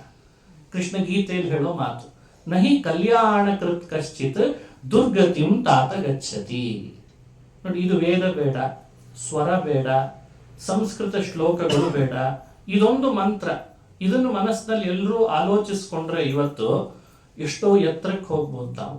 ಯಾವ ಮಂತ್ರ ಅಂದ್ರೆ, ಇನ್ನೊಬ್ಬರಿಗಾಗ್ತಿರುವ ಅನೇಕ ಸಮಸ್ಯೆಗಳಿಗೆ ನಾವು ಸ್ಪಂದಿಸಿದ್ರೆ ನಮ್ಮ ಸಮಸ್ಯೆಗೆ ದೇವರು ಸ್ಪಂದಿಸ್ತಾನೆ. ಇದೇ ದೊಡ್ಡ ಮಂತ್ರ. ಇನ್ನೊಬ್ಬರಿಗಾಗೋ ಸಮಸ್ಯೆ. ಕೃಷ್ಣ ಏನ್ ಮಾಡಿದ, ಇಷ್ಟು ಶಿಷ್ಯರಿಗೆ ಪಾಠ ಮಾಡುವಾಗಲೂ ವಂಚನೆ ಇಲ್ಲ. ಅದಕ್ಕೆ ತಾನೇ ಪಾಠ ಕೇಳಿದಂತೆ. ಹೆಂಗ್ ಪಾಠ ಮಾಡ್ತಾರೆ ನೋಡೋಣ ಸಾಂದೀಪಿನಿಗಳು ಅಂತ. ತಾನೂ ಪಾಠ ಕೇಳ್ದ, ಶಿಷ್ಯರು ಪಾಠ ಕೇಳುವ ಹಾಗೆ ಮಾಡಿಸಿದ್ರು. ಯಾವ ವಿಷಯದಲ್ಲೂ ಪ್ರಾಮಾಣಿಕತೆಯಲ್ಲಿ ಕೊರತೆ ಇಲ್ಲ ಅವ್ರದ್ದು. ನನಗೇನೋ ಮಕ್ಕಳು ಸತ್ತು ಹೋಗಿದ್ದಾರೆ, ಇಷ್ಟು ದಿನ ಶಾಸ್ತ್ರ ಪಾಠ ಮಾಡಿ ನನಗೇನ್ ಲಾಭ ಆಯ್ತು, ದೇವ್ರು ನನ್ನ ಮಗನನ್ನೇ ಕಸ್ಕೊಂಡ್ಬಿಟ್ಟ, ಯಾಕೆ ಬೇಕು ಈ ಗುರುಕುಲ, ಯಾಕೆ ಬೇಕು ಈ ಪ್ರವಚನ ಶಾಸ್ತ್ರ ಅಂತ ಅನಿಸೋರು ಎಷ್ಟು ಜನ ಇಲ್ಲ ಇವತ್ತು ನಾವು ಅದನ್ನು ಬ್ಯಾಲೆನ್ಸ್ ಮಾಡೋದ್ರಲ್ಲಿ ಫೇಲ್ ಆಗ್ತೇವೆ ಬಹಳ ಬಾರಿ. ಯಾವುದೋ ಒಂದು ಮನೆಯಲ್ಲಿ ಘಟನೆ ನಡೀತದೆ ಕರ್ಮಾನುಸಾರ. ಆ ಘಟನೆಯನ್ನ ಎಲ್ಲದಕ್ಕೂ ತಗಲು ಹಾಕಿ ನಿತ್ಯ ಮಾಡಬೇಕಾದದ್ದನ್ನು ಪರಿತ್ಯಜಿಸ್ಬಿಟ್ರೆ ಅದನ್ನ ಮಾಡಬೇಡ ಅಂತಾನೆ ಕೃಷ್ಣ. ಅದು ಒಂದು ಅಂಗಪ್ಪ. ಇಡೀ ದೇಹದೊಳಗೆ ಯಾವುದೋ ಒಂದು ಭಾಗಕ್ಕೆ ನೋವು ಆಗಿಬಿಟ್ರೆ ಇಡೀ ದೇಹವೇ ಬೇಡವಾ? ಹಂಗೆ ಇದು ಒಂದು ಮಗ, ಮಡದಿ, ಮಕ್ಕಳು, ಕುಟುಂಬ, ಅಣ್ಣ, ತಮ್ಮ, ಇದು ಒಂದು ಸಿಸ್ಟಮ್. ಅದೇ ಗುರುಕುಲ, ಶಿಷ್ಯರು, ಪಾಠ, ಸಮಾಜಕ್ಕೆ ಕೊಡಬೇಕಾದಂತ ಜ್ಞಾನ, ಅದು ಒಂದು ವ್ಯವಸ್ಥೆ. ಸಾಂದೀಪಿನಿಗಳು ತಮ್ಮ ಮನೆಯಲ್ಲಾದ ವ್ಯಕ್ತಿಗತವಾದ ದುಃಖವನ್ನ ಶಿಷ್ಯರ ಮೇಲೆ ಹೇಳ್ತಿರ್ಲಿಲ್ಲ ಅಂತ. ಇದೇ ಬ್ಯಾಲೆನ್ಸ್ ಮಾಡಬೇಕು. ಮನೆಯಲ್ಲಾದ ಘಟನೆಯನ್ನು ಹೋಗಿ ಆಫೀಸ್ನಲ್ಲಿರೋ ಆಫೀಸರ್ ಮೇಲೆ ತೋರಿಸಿದ್ರು ಹೆಂಗಪ್ಪ, ಯಾಕೆ ಸರ್ ಇವತ್ತು ಯಾಕೋ ಗುಡ್ ಮಾರ್ನಿಂಗ್ ಹೇಳಿಲ್ಲ? ಮನೆಯವ್ರು ಬಹಳ ಬೈದಿದ್ರು, ಸಾಕಾಗಿ ಹೋಗಿದೆ ಬೈಸ್ಕೊಂಡು, ನಿನಗ್ ಬೇರೆ ಗುಡ್ ಮಾರ್ನಿಂಗ್ ಅಂದ್ರೆ ಅದು ಅಲ್ಲಿ ಅನಿವಾರ್ಯವೇ ಸರಿ. ಇದನ್ನು ನೀಗಿಸ್ಕೊಂಡು ಹೋಗ್ಬೇಕಾಗಿದೆ. ಇದನ್ನು ಶಾಸ್ತ್ರ ಹೇಳ್ಕೊಡ್ತಾ ಇದೆ. ಈಗ ಅವರಿಗೆ ಪುತ್ರ ದುಃಖನೂ ಇದೆ, ಜವಾಬ್ದಾರಿನೂ ಗುರುಕುಲ ನಡೆಸಲಿಕ್ಕಿದೆ. ಎರಡನ್ನೂ ಹೇಗೆ ನಿಭಾಯಿಸ್ತಿದ್ದ ಆ ವ್ಯಕ್ತಿ, ಇದು ಅರ್ಥದಲ್ಲಿ ಸಹನ ಅನ್ನೋ ಭಾಗವತ ಧರ್ಮ ಹೇಳ್ತದೆ. ಇದೇ ಕ್ಷಮಾ, ಸಹನ, ತಿತಿಕ್ಷು, ಇದೆಲ್ಲ ಭಾಗವತದ ಧರ್ಮಗಳು. ಮನುಷ್ಯನಿಗೆ ಇವೇನಾಗಿದೆ ಅಂದ್ರೆ ಶಬ್ದದಲ್ಲಿ ಮಾತ್ರ ಉಳಿದಿದೆ. ಸಹನ, ತಿತಿಕ್ಷ, ಭಾಗವತ ಧರ್ಮಗಳನ್ನು 106 ಬಾರಿ ಈಗಾಗಲೇ 15 ಸ್ಕಂದಕ್ಕೆ ಬಂದು ಕೇಳೋದು ನಾವು. ಅವು ಅಲ್ಲೇ ಉಳಿದಿರ್ತಾವೆ, ನಾವು ಇಲ್ಲೇ ಇರ್ತೀವಿ ಅಂದ್ರೆ ಅರೆ ಅವನಲ್ಲೇ ಉಳಿಸಿ ಇಲ್ಲೇ ಇರ್ಲಿಕ್ಕೆ ಆ ಭಾಗವತಗಳು ನಮ್ಮ ಬದುಕಿನೊಳಗೆ ಯಾವ ನಾವು ಅಳವಡಿಸ್ಕೊಳ್ಳೋದು, ಯಾವಾಗ ಅದನ್ನು ಕಾರ್ಯರೂಪದಲ್ಲಿ ಪರಿಣಾಮ ಮಾಡೋದು, ಇದನ್ನೇ ದೇವರು ನೋಡ್ತಾನೆ. ಈತ ಶಾಸ್ತ್ರ ಕಲ್ತಿದಾನೋ, ಶಾಸ್ತ್ರ ಕಲಿಸ್ಲಿಕ್ಕೆ ಮಾತ್ರ ಇಟ್ಕೊಂಡಿದ್ದಾನೋ, ಅಥವಾ ಶಾಸ್ತ್ರವನ್ನು ಅಳವಡಿಸ್ಕೊಂಡಿದ್ದಾನೋ ಅಂತ ನೋಡ್ತಾನಂತೆ ಕೃಷ್ಣ. ಕಲಿಯೋದು ಒಂದು ಹಂತ, ಇನ್ನೊಬ್ಬರಿಗೆ ಕಲಿಸೋದು ಮತ್ತೊಂದು. ಕಲಿಯೋದು ಕಲಿಸೋದನ್ನ ಮೀರಿದ್ದಿದೆ ಅಲ್ಲ, ಅದನ್ನ ಬದುಕಿನಲ್ಲಿ ಅಳವಡಿಸ್ಕೊಳ್ಳೋದಿದೆ ಅಲ್ಲ, ಅದನ್ನ ಸಾಂದೀಪಿನಿ ಆಚಾರ ಮಾಡಿದ್ರಂತೆ. ಅದನ್ನ ಮಾಡಿದಾನೋ ಇಲ್ಲೋ ಅಂತ ಪರೀಕ್ಷೆ ಮಾಡಿದ ಕೃಷ್ಣ. ಪಾಠ ಹೇಗೆ ಮಾಡ್ತಾನೆ, ಪುತ್ರ ಶೋಕವನ್ನು ಹೇಗೆ ನುಂಗುತ್ತಾನೆ ನೋಡಿ. ಶಿವ ಇಡೀ ಜಗತ್ತನ್ನು ನಾಶ ಮಾಡೋ ವಿಷವನ್ನ ತನ್ನ ಕಂಠದಲ್ಲಿ ಇಟ್ಟುಕೊಂಡೇ ಹೊರತು ಸಮಾಜದ ಮೇಲೆ ಹೇರಲಿಲ್ಲ. ಆದ್ರೆ ಸಮಾಜ ತನ್ನ ಆರಾಧಿಸುವಾಗ ನನ್ನ ಕುತ್ತಿಗೆಯಲ್ಲಿರೋ ವಿಷನೇ ನನಗೆ ದೊಡ್ಡದಾಗಿದೆ, ಇನ್ನೀ ಬೇರೆ ಬಂದ್ಯಾ ಅವರೇ ಕೇಳಲಿಕ್ಕೆ ಅಂತ ಎಂದಾದ್ರು ಅಂದ್ರೆ ಏನ್ ಮಾಡ್ಬೇಕು ಹೇಳ್ತಾನೆ. ಅದು ನಾನು ಅನುಭವಿಸ್ಬೇಕು, ಅದು ನಿನ್ ಮೇಲೆ ಹೇರಲ್ಲ ಅಂತಾನೆ. ಇದು ನೋಡಿ ಯೋಚಿಸ್ಬೇಕಾದ ದೊಡ್ಡ ದೇವತೆಗಳದ್ದು ಎಲ್ಲದರ ಬಗ್ಗೆನೂ ಒಂದು ಹೇಳದೆ ಅಷ್ಟೇ ಶಿವನ ಬಗ್ಗೆ. ಹಾಗೆ ನಾವೇ ಅನುಭವಿಸಬೇಕಾದ ದುಃಖಗಳನ್ನ ಕೆಲವು ಅಂತ ಇರ್ತಾವೆ, ಅವನ್ ಮೊದಲೇ ನಾವು ಡಿಕೋಟ್ ಮಾಡಿ ಮೊದಲೇ ಮನೆಯೊಳಗೆ ಅನುಭವಿಸ್ಲೇಬೇಕದನ್ನ. ಆದ್ರೆ ಸಮಾಜದ ಮೇಲೆ ಅದರ ಪರಿಣಾಮ ವ್ಯತಿರಿಕ್ತ ಕೊಡೋ ಹಾಗಿಲ್ಲ. ಈ ಪರೀಕ್ಷೆಯಲ್ಲಿ ಸಾಂದೀಪಿನಿಗಳು ಅವು ಬಹಳ ಚೆನ್ನಾಗಿ ಪಾಸ್ ಆಗಿದಾರಂತೆ. ಇಬ್ರು ದಂಪತಿಗಳಲ್ಲಿ ವಿದ್ಯಾರ್ಥಿಗಳ ಪೋಷಣೆ, ಅವ್ರಿಗೆ ಮಾಡೋ ಪಾಠದಲ್ಲಿ ಸ್ವಲ್ಪವೂ ಕೂಡ ನ್ಯೂನತೆ ಇರಲಿಲ್ಲ. ಅಲ್ಲೇ ಎಂಥ ಅದ್ಭುತ! ಇಷ್ಟು ಪುತ್ರ ಶೋಕ ಇಟ್ಟುಕೊಂಡ್ರು ಕೂಡ ಪಾಠ ಮಾಡ್ರಿ ಅಂತ ಬರೋ ಶಿಷ್ಯರಿಗೆ ನಿರ್ವ್ಯಾಜವಾಗಿ ಮಾಡ್ತಾರೆ ಪಾಠ. ಅಂದ್ರೆ ಸತ್ತ ಮಗನನ್ನು ಇಂಥವರಿಗೆ ನಾ ತಂದು ಕೊಡ್ತೇನೆ ಅಂತ ಕೃಷ್ಣ ಅದಕ್ಕೆ ಈ ವಿಷಯವನ್ನ ಜಗತ್ತಿಗೆ ಕೊಟ್ಟ ಅಂತ ಹೇಳ್ತಾರೆ. ಹಾಗಾದ್ರೆ ನಾವು ನಮ್ಮ ಬದುಕಿನಲ್ಲಿ ಪುತ್ರ ಶೋಕದಂತೆ ಇನ್ನೇನೇನೋ ಶೋಕಕ್ಕೆ ನಾವು ಒಳಗಾಗಿದ್ರು ನಮ್ಮ ಕರ್ತವ್ಯವನ್ನ ಶ್ರದ್ಧೆಯಿಂದ ಮಾಡ್ತಿದ್ರೆ ಪರೀಕ್ಷಕನಾದ ಕೃಷ್ಣ ನಮಗೆ ಬೇಕಾದದ್ದನ್ನ ಅದು ಸಪ್ತದ್ವೀಪ ಸಪ್ತಸಾಗರದಲ್ಲಿ ಎಲ್ಲಿ ಅಡಗಿದ್ರು ಹುಡುಕಿ ತಂದು ತಗೊಳ್ಳೋ ಮಾರಾಯ ತಗೋ ಮುಂದುವರಿಸು ನೀ ಮಾಡೋ ಕಾರ್ಯವನ್ನ ಅಂತಾನೆ. ಅದಕ್ಕೆ ಈ ಕಥೆಯನ್ನು ಹೇಳಿದ್ದಾರೆ. ಇನ್ನು ಹೃದಯದಲ್ಲಿ ಜ್ಞಾನದ ದೀಪ ಬೆಳಗಿಸಿ ಎಲ್ಲರ ಕತ್ತಲೆಯನ್ನು ಕಳೀತಾ ಇದ್ದದಕ್ಕೆ ಸಾಂದೀಪಿನಿ. ಇದನ್ನು ನಾವು ಮಾಡಬಹುದು ಕೃಷ್ಣನ್ ಪ್ರೀತಿಗಾಗಿ. 4 ಜನರಿಗೆ ನಾವು ತಿಳಿದ ಒಳ್ಳೊಳ್ಳೆ ವಿಷಯಗಳನ್ನ ಅವ್ರ ಭಾಷೆಯಲ್ಲೇ ತಿಳಿಸಿದ್ರೆ ಅವ್ರಿಗೆ ಹೃದಯದಲ್ಲಿರೋ ಅಜ್ಞಾನದ ಕತ್ತಲೆ ಕಳೀತದೆ. ಇಂಥ ಸಾಂದೀಪಿನಿಗಳಿಗೂ ಕೃಷ್ಣ ಕಲ್ಯಾಣ ಮಾಡ್ತಾನೆ, ಒಳ್ಳೇದನ್ನು ಮಾಡ್ತಾನೆ ಅನ್ನೋ ಸಂದೇಶವನ್ನ ಈ ಚರಿತ್ರೆಯಿಂದ ತಿಳಿಸ್ತಾರೆ.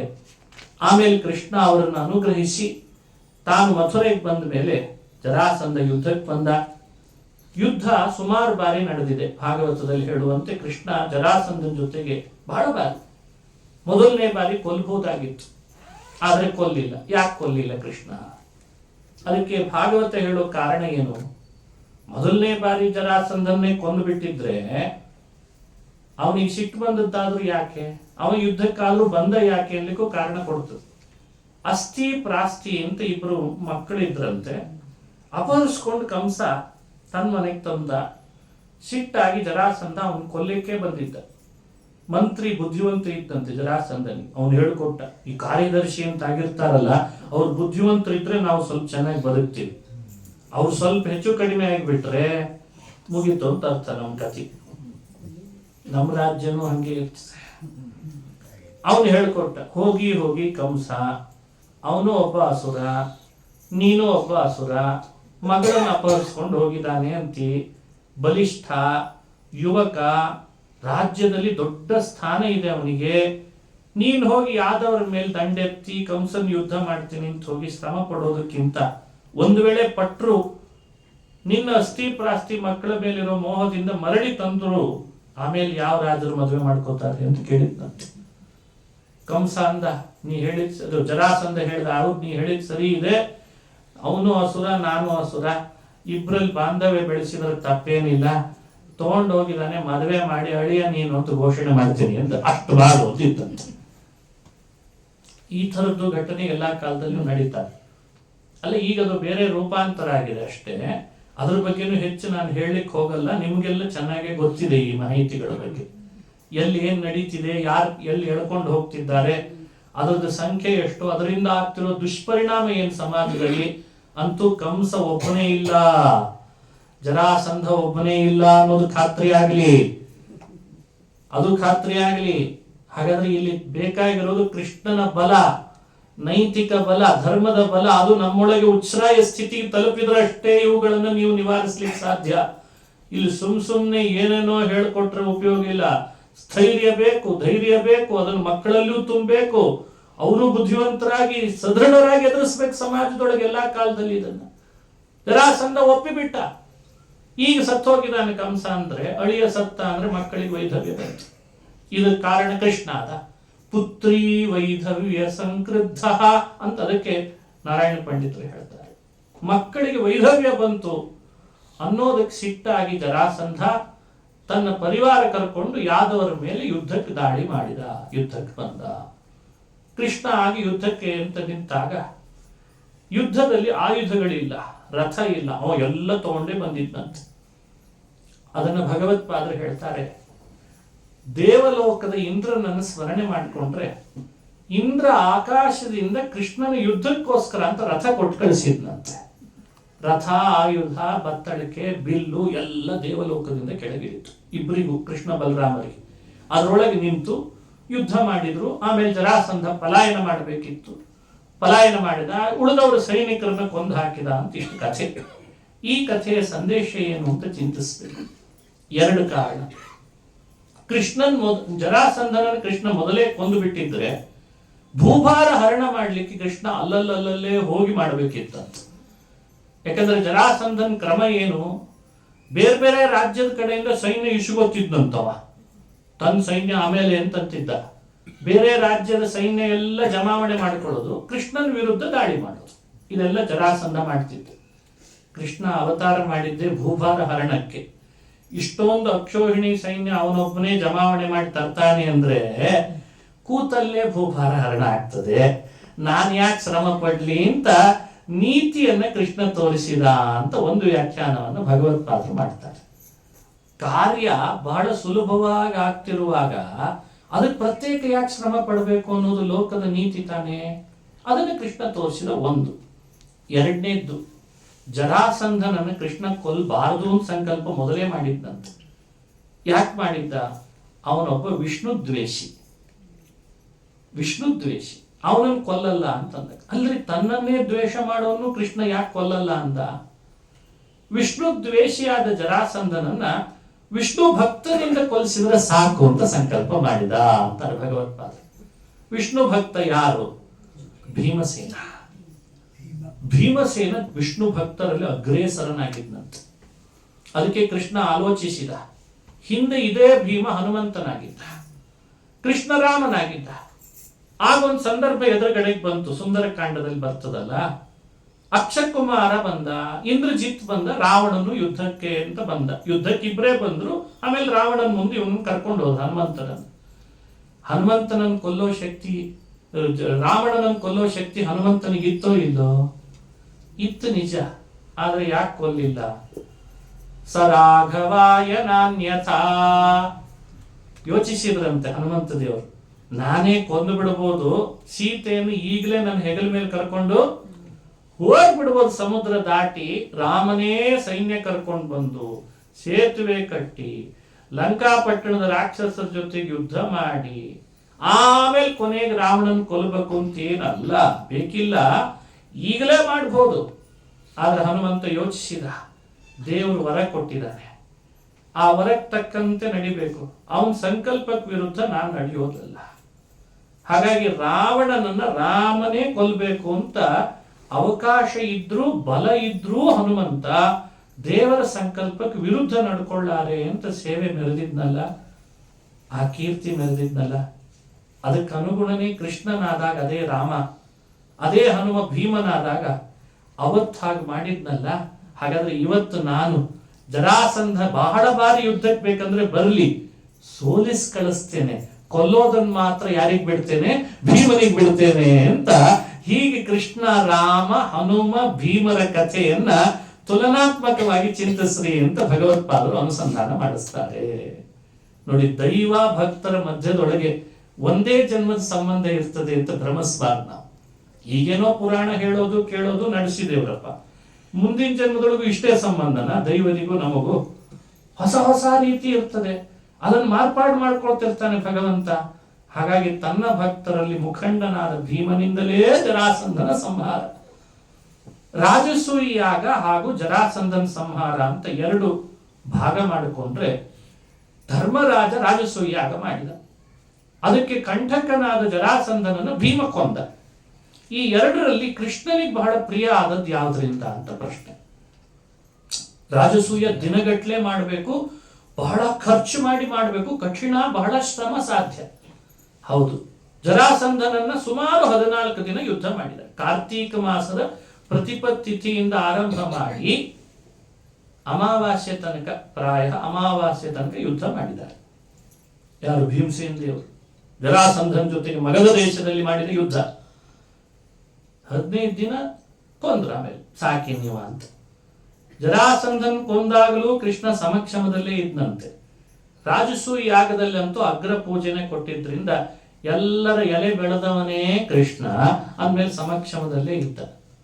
ಕೇಳಿದ್ರಂತೆ ಕೃಷ್ಣನಿಗೆ, ಕೃಷ್ಣ ಯಾವುದರಿಂದ ಹೆಚ್ಚು ನಿನಗೆ ಸಂತೋಷ ಆಯ್ತು? ಈ ಕಡೆ ಜರಾಸಂಧನ್ ಸಂಹಾರನೂ ಆಗಿದೆ, ಈ ಕಡೆ ರಾಜಸೂಯ ಯಾಗ ಆಗಿದೆ. ಕೃಷ್ಣ ಅಂದ, ಜರಾಸಂಧನ್ ಕೊಂದದ್ರಿಂದ ಆಯ್ತು ಅಂತ.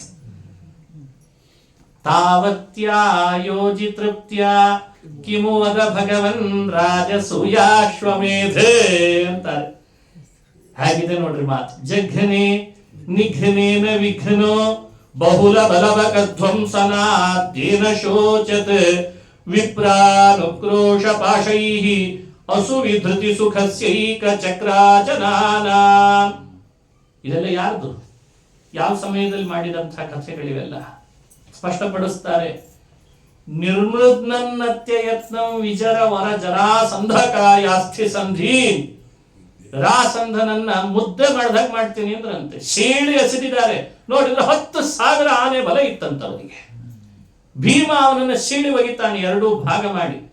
ಕೃಷ್ಣನಿಗೆ ಕೇಳಿದ್ರು, ಕೃಷ್ಣ ಇಲ್ಲಿಯೂ ಸಮಕ್ಷಮವಾಗಿ ನಿಂತಿದ್ದಿ, ಅಲ್ಲಿಯೂ ಸಮಕ್ಷಮವಾಗಿ ನಿಂತಿದ್ದಿ. ಇಲ್ಲಿ ಮಾಡಿದ್ದು ಆ ಭೀಮ, ಅಲ್ಲಿ ಮಾಡಿದ್ದು ಆ ಧರ್ಮರಾಜ, ನಿನಗೆ ಯಾವ್ದು ಹೆಚ್ಚು ಪ್ರೀತಿ? ತಾವತ್ಯ ಯೋಜಿ ತೃಪ್ತಿಯ ಕಿಮುವದ ಭಗವನ್ ರಾಜಸೂಯಾಶ್ವಮೇಧೆ.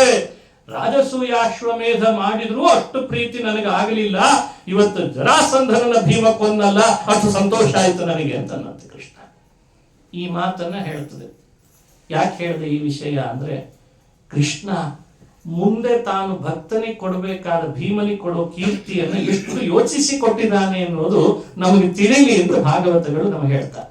ಅಂದ್ರೆ ನಮಗೂ ಭೀಮನಂತೆ ಸ್ವಧರ್ಮ ನಿರತರಾಗಿ ಶ್ರದ್ಧೆ ಪ್ರಾಮಾಣಿಕತೆ ಮೆರೆದು ಅವನ ಸೇವಾ ತತ್ಪರರಾಗಿದ್ರೆ ಅವನನ್ನ ಹೇಗೆ ಮೆರೆಸಬೇಕು ಅಂತ ಕೃಷ್ಣ ಮೊದಲೇ ಸಂಕಲ್ಪ ಮಾಡಿರ್ತಾನ. ನಾವು ಅದಕ್ಕೆ ಅವಸರ ಮಾಡಿಬಿಡ್ತೀವಿ, ನಮ್ಗೆ ಈಗಲೇ ಬೇಕು ಅಂತ. ಸ್ವಲ್ಪ ತಡ್ಕೊಳ್ಳೋ ಮಾರಾಯ ಅಂತ ಭಗವಂತ. ಗೊತ್ತು ನನಗೆ ನೀನು ಯಾರು, ನಿನ್ನ ಸೇವೆ ಏನು, ನಿನ್ನ ಶ್ರದ್ಧೆ ಏನು, ಧರ್ಮ ಏನು, ನಿನ್ನ ನೈತಿಕತೆ ಎಲ್ಲ ಗೊತ್ತು, ನಾನು ನಿನ್ನನ್ನು ಮೆರೆಸ್ತೇನೆ ಅಂತ.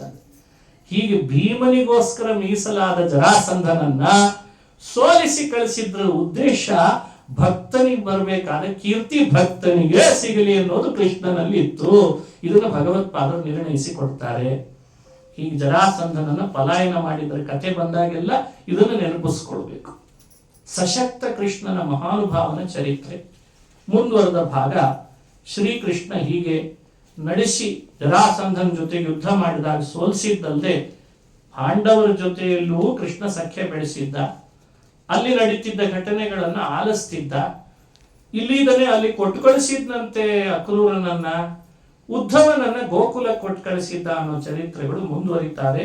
ಅಲ್ಲಿಗೆ ಮೊದಲನೆಯ ಅರ್ಧ, ಪೂರ್ವಾರ್ಧ ಮುಕ್ತಾಯ ಆಗ್ತದೆ. ಅಂದ್ರೆ ಧೃತರಾಷ್ಟ್ರನಿಗೆ ಕೆಲವು ಪುಸ್ತಕಗಳಲ್ಲಿ ಕೆಲವು ವ್ಯತ್ಯಾಸಗಳಿದ್ದಾವೆ, ಇರಲಿ.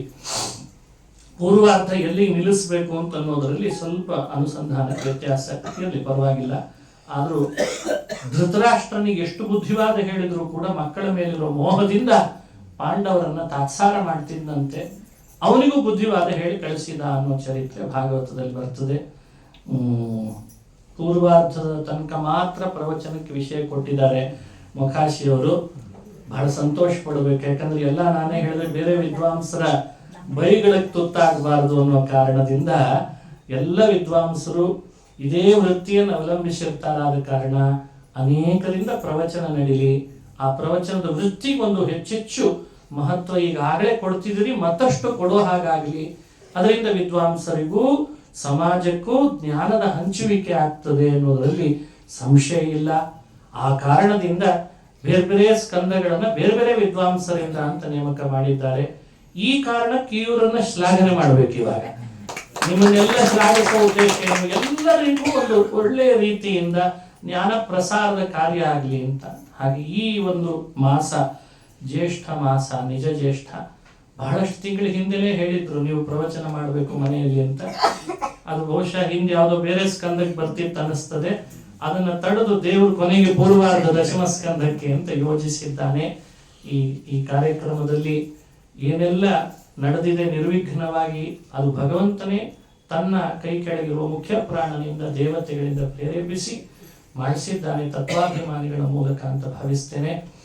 ಗುರುರಾಜ ಮೊಕಾಶಿ ದಂಪತಿಗಳಿಗೆ ಭಗವಂತ ಆಯುಷ್ಯ, ಆರೋಗ್ಯ, ಐಶ್ವರ್ಯವನ್ನ ಅಭಿವೃದ್ಧಿ ಮಾಡಲಿ, ಕ್ಷೇಮ, ಸ್ಥೈರ್ಯ, ವಿಜಯ ವೀರ್ಯಗಳನ್ನು ನೀಡಲಿ, ಜ್ಞಾನ, ಭಕ್ತಿ, ವೈರಾಗ್ಯವನ್ನ ಕೊಡಲಿ, ಅವರ ಮಕ್ಕಳಿಗೂ ಅವ್ರ ಮುಂದಾಗುವಂಥ ಮೊಮ್ಮಕ್ಕಳಿಗೂ ಶ್ರೇಯಸ್ಸಾಗಲಿ ಅಂತ ದೇವರಲ್ಲಿ ಪ್ರಾರ್ಥಿಸಿ, ಇನ್ನು ಸಮಾಜ ಬಾಂಧವರು ತಾವೆಲ್ಲ ಹುಬ್ಬಳ್ಳಿಯ ಗಣ್ಯರು ಬಾಂಧವರು ಸೇರಿದ್ದೀರಿ.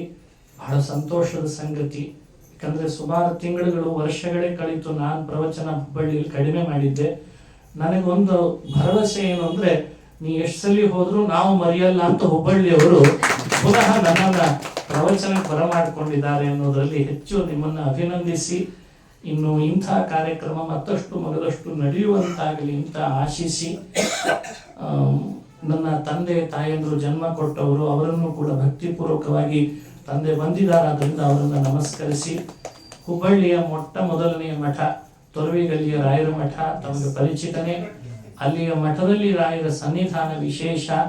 ಈಗ ಅದು ಮತ್ತಷ್ಟು ಹೆಚ್ಚಿನ ಸನ್ನಿಧಾನಕ್ಕೆ ಶ್ರೀ ಲಕ್ಷ್ಮೀ ವೆಂಕಟೇಶನ ಹಾಗೂ ಲಕ್ಷ್ಮೀ ವರಾಹನ ವಿಶೇಷ ಸನ್ನಿಧಾನ ಅಲ್ಲಿ ಒಳಗೊಂಡಿದೆ. ಆದ್ದರಿಂದ ಅಲ್ಲಿಯ ಸನ್ನಿಧಾನವನ್ನು ಭಕ್ತಿಪೂರ್ವಕವಾಗಿ ನಮಸ್ಕರಿಸಿ, ಇಂಥ ಪ್ರವಚನ ಪಾಠಗಳಲ್ಲಿ ಹೇಳಿದ ಏನೇ ಧರ್ಮ, ಸಮಾಜದ ಬಗ್ಗೆ ಒಂದು ಬದಲಾವಣೆ, ಕಳಕಳಿಯ 4 ಮಾತು, ಎಲ್ಲೋ ಏನೆಲ್ಲ ಬಂದಿದ್ದಾವೆ, ಇದನ್ನ 100% ನಾ ಪಾಲನೆ ಮಾಡ್ತೀನಿ ಅಂತ ಯಾರು ತಿಳ್ಕೊಳ್ಬೇಡ. ನಾನು ಸ್ಪಷ್ಟ ಹೇಳ್ಬಿಡುತ್ತೆ, ನಾನು 100% ಸರಿ ಇದ್ದೇನೆ ಅಂತಲ್ಲ. ಈಗ ಅದೊಂದು ಮಿಸ್ಗೈಡ್ ಆಗಿಬಿಡ್ತದೆ. ನಾನು ಸಾಧ್ಯವಾದಷ್ಟೇ ಮಾಡ್ತಿದ್ದೇನೆ, ನಮಗೆ ಸಹಕಾರ ಎಷ್ಟಿದೆಯೋ ಅಷ್ಟೇ ನಿಮ್ಮಂತೆ. ಆದ್ರೆ ಎಲ್ಲೋ ಒಂದ್ ಕಡೆಯಿಂದ ಬದಲಾವಣೆ ಆಶಾವಾದಿ ನಾನು ಆಗಿದ್ದೇನೆ ಅಷ್ಟೇ. ನನ್ನಲ್ಲಿಯೂ ಬದಲಾವಣೆ ಬರಲಿ, ತಮ್ಮಲ್ಲಿಯೂ ಬರಲಿ ಅಂತ. ಯಾಕಂದ್ರೆ ಏನೋ ಭಾರಿ ಉತ್ಸಾಹದಿಂದ ಆಚಾರ್ಯ ಹೇಳಿಬಿಟ್ರು, ಎಷ್ಟು ಭಾರಿ ಇದ್ದಾರಲ್ಲ, ಹಾಗೇನ್ ಯಾರು ಭ್ರಮಿಸೋ ಕಾರಣ ಇಲ್ಲ. ನಿಮ್ಮಲ್ಲಿ ನಾನೊಬ್ಬ ಅಷ್ಟೇ.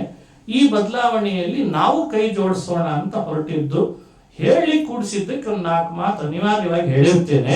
ಅದರಲ್ಲಿ ಏನೋ ರೋಷ ಬಂದಿದ್ರೆ ಹೇಗೆ ಹೇಳಿಬಿಟ್ರಲ್ಲ ಆಚಾರ್ಯರು ಅಂತ ಯಾರು ಭಾವಿಸದೆ, ಅಲ್ಲಿರೋ ಗುಣವನ್ನ ಮಾತ್ರ ಗ್ರಹಿಸಿ ಆ ಒಳಗಿರುವ ರಹಸ್ಯದ ಹಿನ್ನೆಲೆ ಇರೋದು ತಿಳಿಸಿಕೊಂಡ್ರೆ ಅದರಿಂದ ಧಾರ್ಮಿಕ ಸಬಲತೆ. ಯಾಕಂದ್ರೆ ಧಾರ್ಮಿಕ ಸಬಲೀಕರಣನೂ ಆಗ್ಬೇಕು, ಆರ್ಥಿಕ ಸಬಲೀಕರಣನೂ ಆಗ್ಬೇಕು ಅನ್ನೋದು ನಮಗೆ ಗೊತ್ತಿದ್ದದ್ದೇ. ಅದನ್ನು ನಾವು ಮುಂದುವರಿಸಿಕೊಳ್ಳುವ ಪ್ರಯತ್ನ ಮಾಡೋಣ. ಇಂಥ ಈ ಏರಿಯಾ ಪ್ರವಚನಕ್ಕೆ ಮೊದಲು ಕರೆಸಿದ್ದೆ ನಮ್ಮ ಕಡಗದ ಕೈಯವರು. ನನ್ನ ಪರಿಚಯ ಇರಲಿಲ್ಲ. ಅವರೇ ಕರೆಸಿ ದೇವಸ್ಥಾನದಲ್ಲಿ ಭಾಗವತ ಇಡಿಸಿ ಬಹಳ ಆದರ ಮಾಡಿದವರು. ಅವರಿಗೂ ಕೂಡ ನಾನು ಈ ಸಂದರ್ಭದಲ್ಲಿ ಧನ್ಯವಾದಗಳನ್ನು ತಿಳಿಸ್ತೇನೆ. ಇನ್ನೆಲ್ಲ ಇಲ್ಲಿದ್ದವ್ರ ಮನೆಯಲ್ಲಿ ಬೇರೆ ಬೇರೆ ತರದ ಪ್ರವಚನ ನಾನು ಮಾಡಿದ್ದೇನೆ. ನಮ್ಮ ಬಾಗಲ್ ಅವರು, ಇವರೆಲ್ಲರ ಮನೆಯೊಳಗೂ ನಾನೇನು ಪ್ರವಚನ, ಪರ್ವತೀಕರ್ ಅವರು ಅವರೆಲ್ಲ ಕರೆಸಿದ್ದಿದೆ. ಅವರೆಲ್ಲರಿಗೂ ಕೂಡ ನಾನು ಈ ಸಂದರ್ಭದಲ್ಲಿ ಭಗವಂತ ಅನುಗ್ರಹಿಸಲಿ ಅಂತ ಆಶಿಸಿ, ಆಫ್ಲೈನ್ ನಲ್ಲಿ ಕೇಳಿರುವ ಸಂಖ್ಯೆಗಿಂತ ಆನ್ಲೈನ್ ನಲ್ಲಿ ಕೇಳಿರುವ ಸಂಖ್ಯೆ ಜಾಸ್ತಿ. ಇಟ್ಸ್ ಫ್ಯಾಕ್ಟ್, ಸುಮ್ಮನೆ ಹೇಳಬಾರ್ದು. ಬಹಳ ಸಂತೋಷನೂ ಪಡ್ಬೇಕು. ಬದಲಾಗ್ತಾ ಇದೆ ಅಂದ್ರೆ ಒಳ್ಳೆಯ ಮುಖವಾಗಿ ಅಂದ್ರೆ ಯಾಕೆ ಬೇಡ ಅಂತ ಅನ್ಬೇಕು.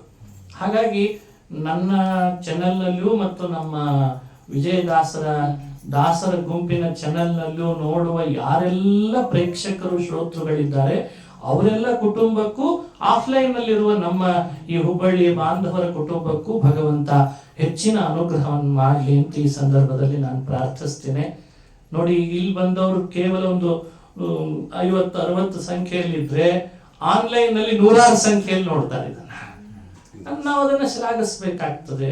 ಆ ಕಾರಣದಿಂದ ಆನ್ಲೈನ್ ಹಾಗೂ ಆಫ್ಲೈನ್ ಶ್ರೋತೃಗಳನ್ನ ಅಭಿನಂದಿಸಿ ದೇವರ ಅನುಗ್ರಹಿಸಲಿ ಅಂತ ಪ್ರಾರ್ಥಿಸಿ, ಈ ಭಾಗವತದ ಪ್ರವಚನಗಳ ವಾಕ್ಕುಸುಮಗಳನ್ನ 7 ದಿವಸ ನಡೆದದ್ದು. ಇದರ ಹಿಂದೆ ನಮ್ಮ ಗುರುಗಳ ಅನುಗ್ರಹ, ಶ್ರೀ ಬಾಳಗಾರಾಚಾರ್ಯರು ಹಾಗೂ ಶ್ರೀ ಸುವಿದ್ಯೇಂದ್ರ ತೀರ್ಥ ಶ್ರೀಪಾದಂಗಳವರು, ಅವರ ಅನುಗ್ರಹ. ಆದ್ರಿಂದ ಅವರ ಅಡಿದಾವರಿಗಳಲ್ಲಿ ಭಕ್ತಿಪೂರ್ವಕ ನಮಸ್ಕಾರಗಳನ್ನು ಸಲ್ಲಿಸ್ತೇನೆ. ಅವರ ಹೃದಯ ನಿವಾಸಿ ದೇವರಿಗೆ ನಮಸ್ಕರಿಸಿ, ಗುರುಗಳ ಅಂತರ್ಯಾಮಿ, ನಮ್ಮ ಈ ಪರಂಪರೆಯ ಮೂಲ ಗುರುಗಳು ಅಂದ್ರೆ ನಮಗೆಲ್ಲ ಮಧ್ವಾಚಾರ್ಯರು, ಅವರ ಪರಂಪರೆಯಲ್ಲಿ ಬಂದ ಈ ಟೀಕಾಕೃತ್ಪಾದಾದಿ ಸಮಸ್ತ ಯತಿಗಳು, ಜೊತೆಗೆ ದಾಸರು, ಯಾರನ್ನು ನಾವು ಮರೆಯೋ ಹಾಗಿಲ್ಲ. ಆ ಎಲ್ಲ ಯತಿಗಳನ್ನ ಆ ಕಮಲ ನಾಭಾದಿ ಯತಿಗಳ ನೀಕ ಕಾನಕ್ಕೆ ಆ ನಮಿಸುವೆನೋ ಅಂತ ಜಗನ್ನಾಥದಾಸರು ಹೇಳಿಕೊಟ್ಟಂತೆ ಎಲ್ಲ ಯತಿಗಳನ್ನ, ದಾಸವರೇಣ್ಯರನ್ನ ಈ ಸಂದರ್ಭದಲ್ಲಿ ಭಕ್ತಿಪೂರ್ವಕ ನಮಸ್ಕರಿಸಿ, ಅವರನ್ನು ಪ್ರೇರೇಪಿಸುವವನು ಶ್ರೀಹರಿ.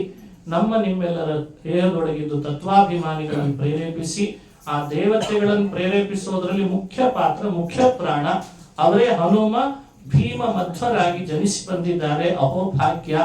ಆ 3 ಮುಖ್ಯ ಪ್ರಾಣ ರೂಪಗಳ ಅಂತರ್ಯಾಮಿ ರಾಮ, ಕೃಷ್ಣ, ವೇದವ್ಯಾಸಾದಿ ಅನಂತ ಅವತಾರಾತ್ಮಕನಾದ ಭಾಗವತ ಪ್ರತಿಪಾದ್ಯ ಗೋಪಾಲಕೃಷ್ಣ ಹಾಗೂ ಮಾಸ ಕ್ಷೇತ್ರ ನಿಯಾಮಕನಾದಂತಹ ಶ್ರೀಹರಿ, ಜೊತೆಗೆ ಕುಲದೇವತಾ ಶ್ರೀ ಲಕ್ಷ್ಮೀ ವೆಂಕಟೇಶ, ಅವನೇ ಅಭಿನ್ನನಾಗಿ ನಿಮ್ಮೆಲ್ಲರ ಹೃದಯದಲ್ಲಿ ಬಿಂಬನಾಗಿದ್ದಾನೆ. ಅವನಿಗೆ ಈ ವಾಕ್ಕುಸುಮಗಳನ್ನು ಸಮರ್ಪಣೆ ಮಾಡ್ತಾ ಇದ್ದೇನೆ. ಶ್ರೀ ಕೃಷ್ಣಾರ್ಪಣಮಸ್ತು. ಹರಯೇ ನಮಃ, ಹರಯೇ ನಮಃ. ಇವತ್ತಿನ ಈ ಕಾರ್ಯಕ್ರಮ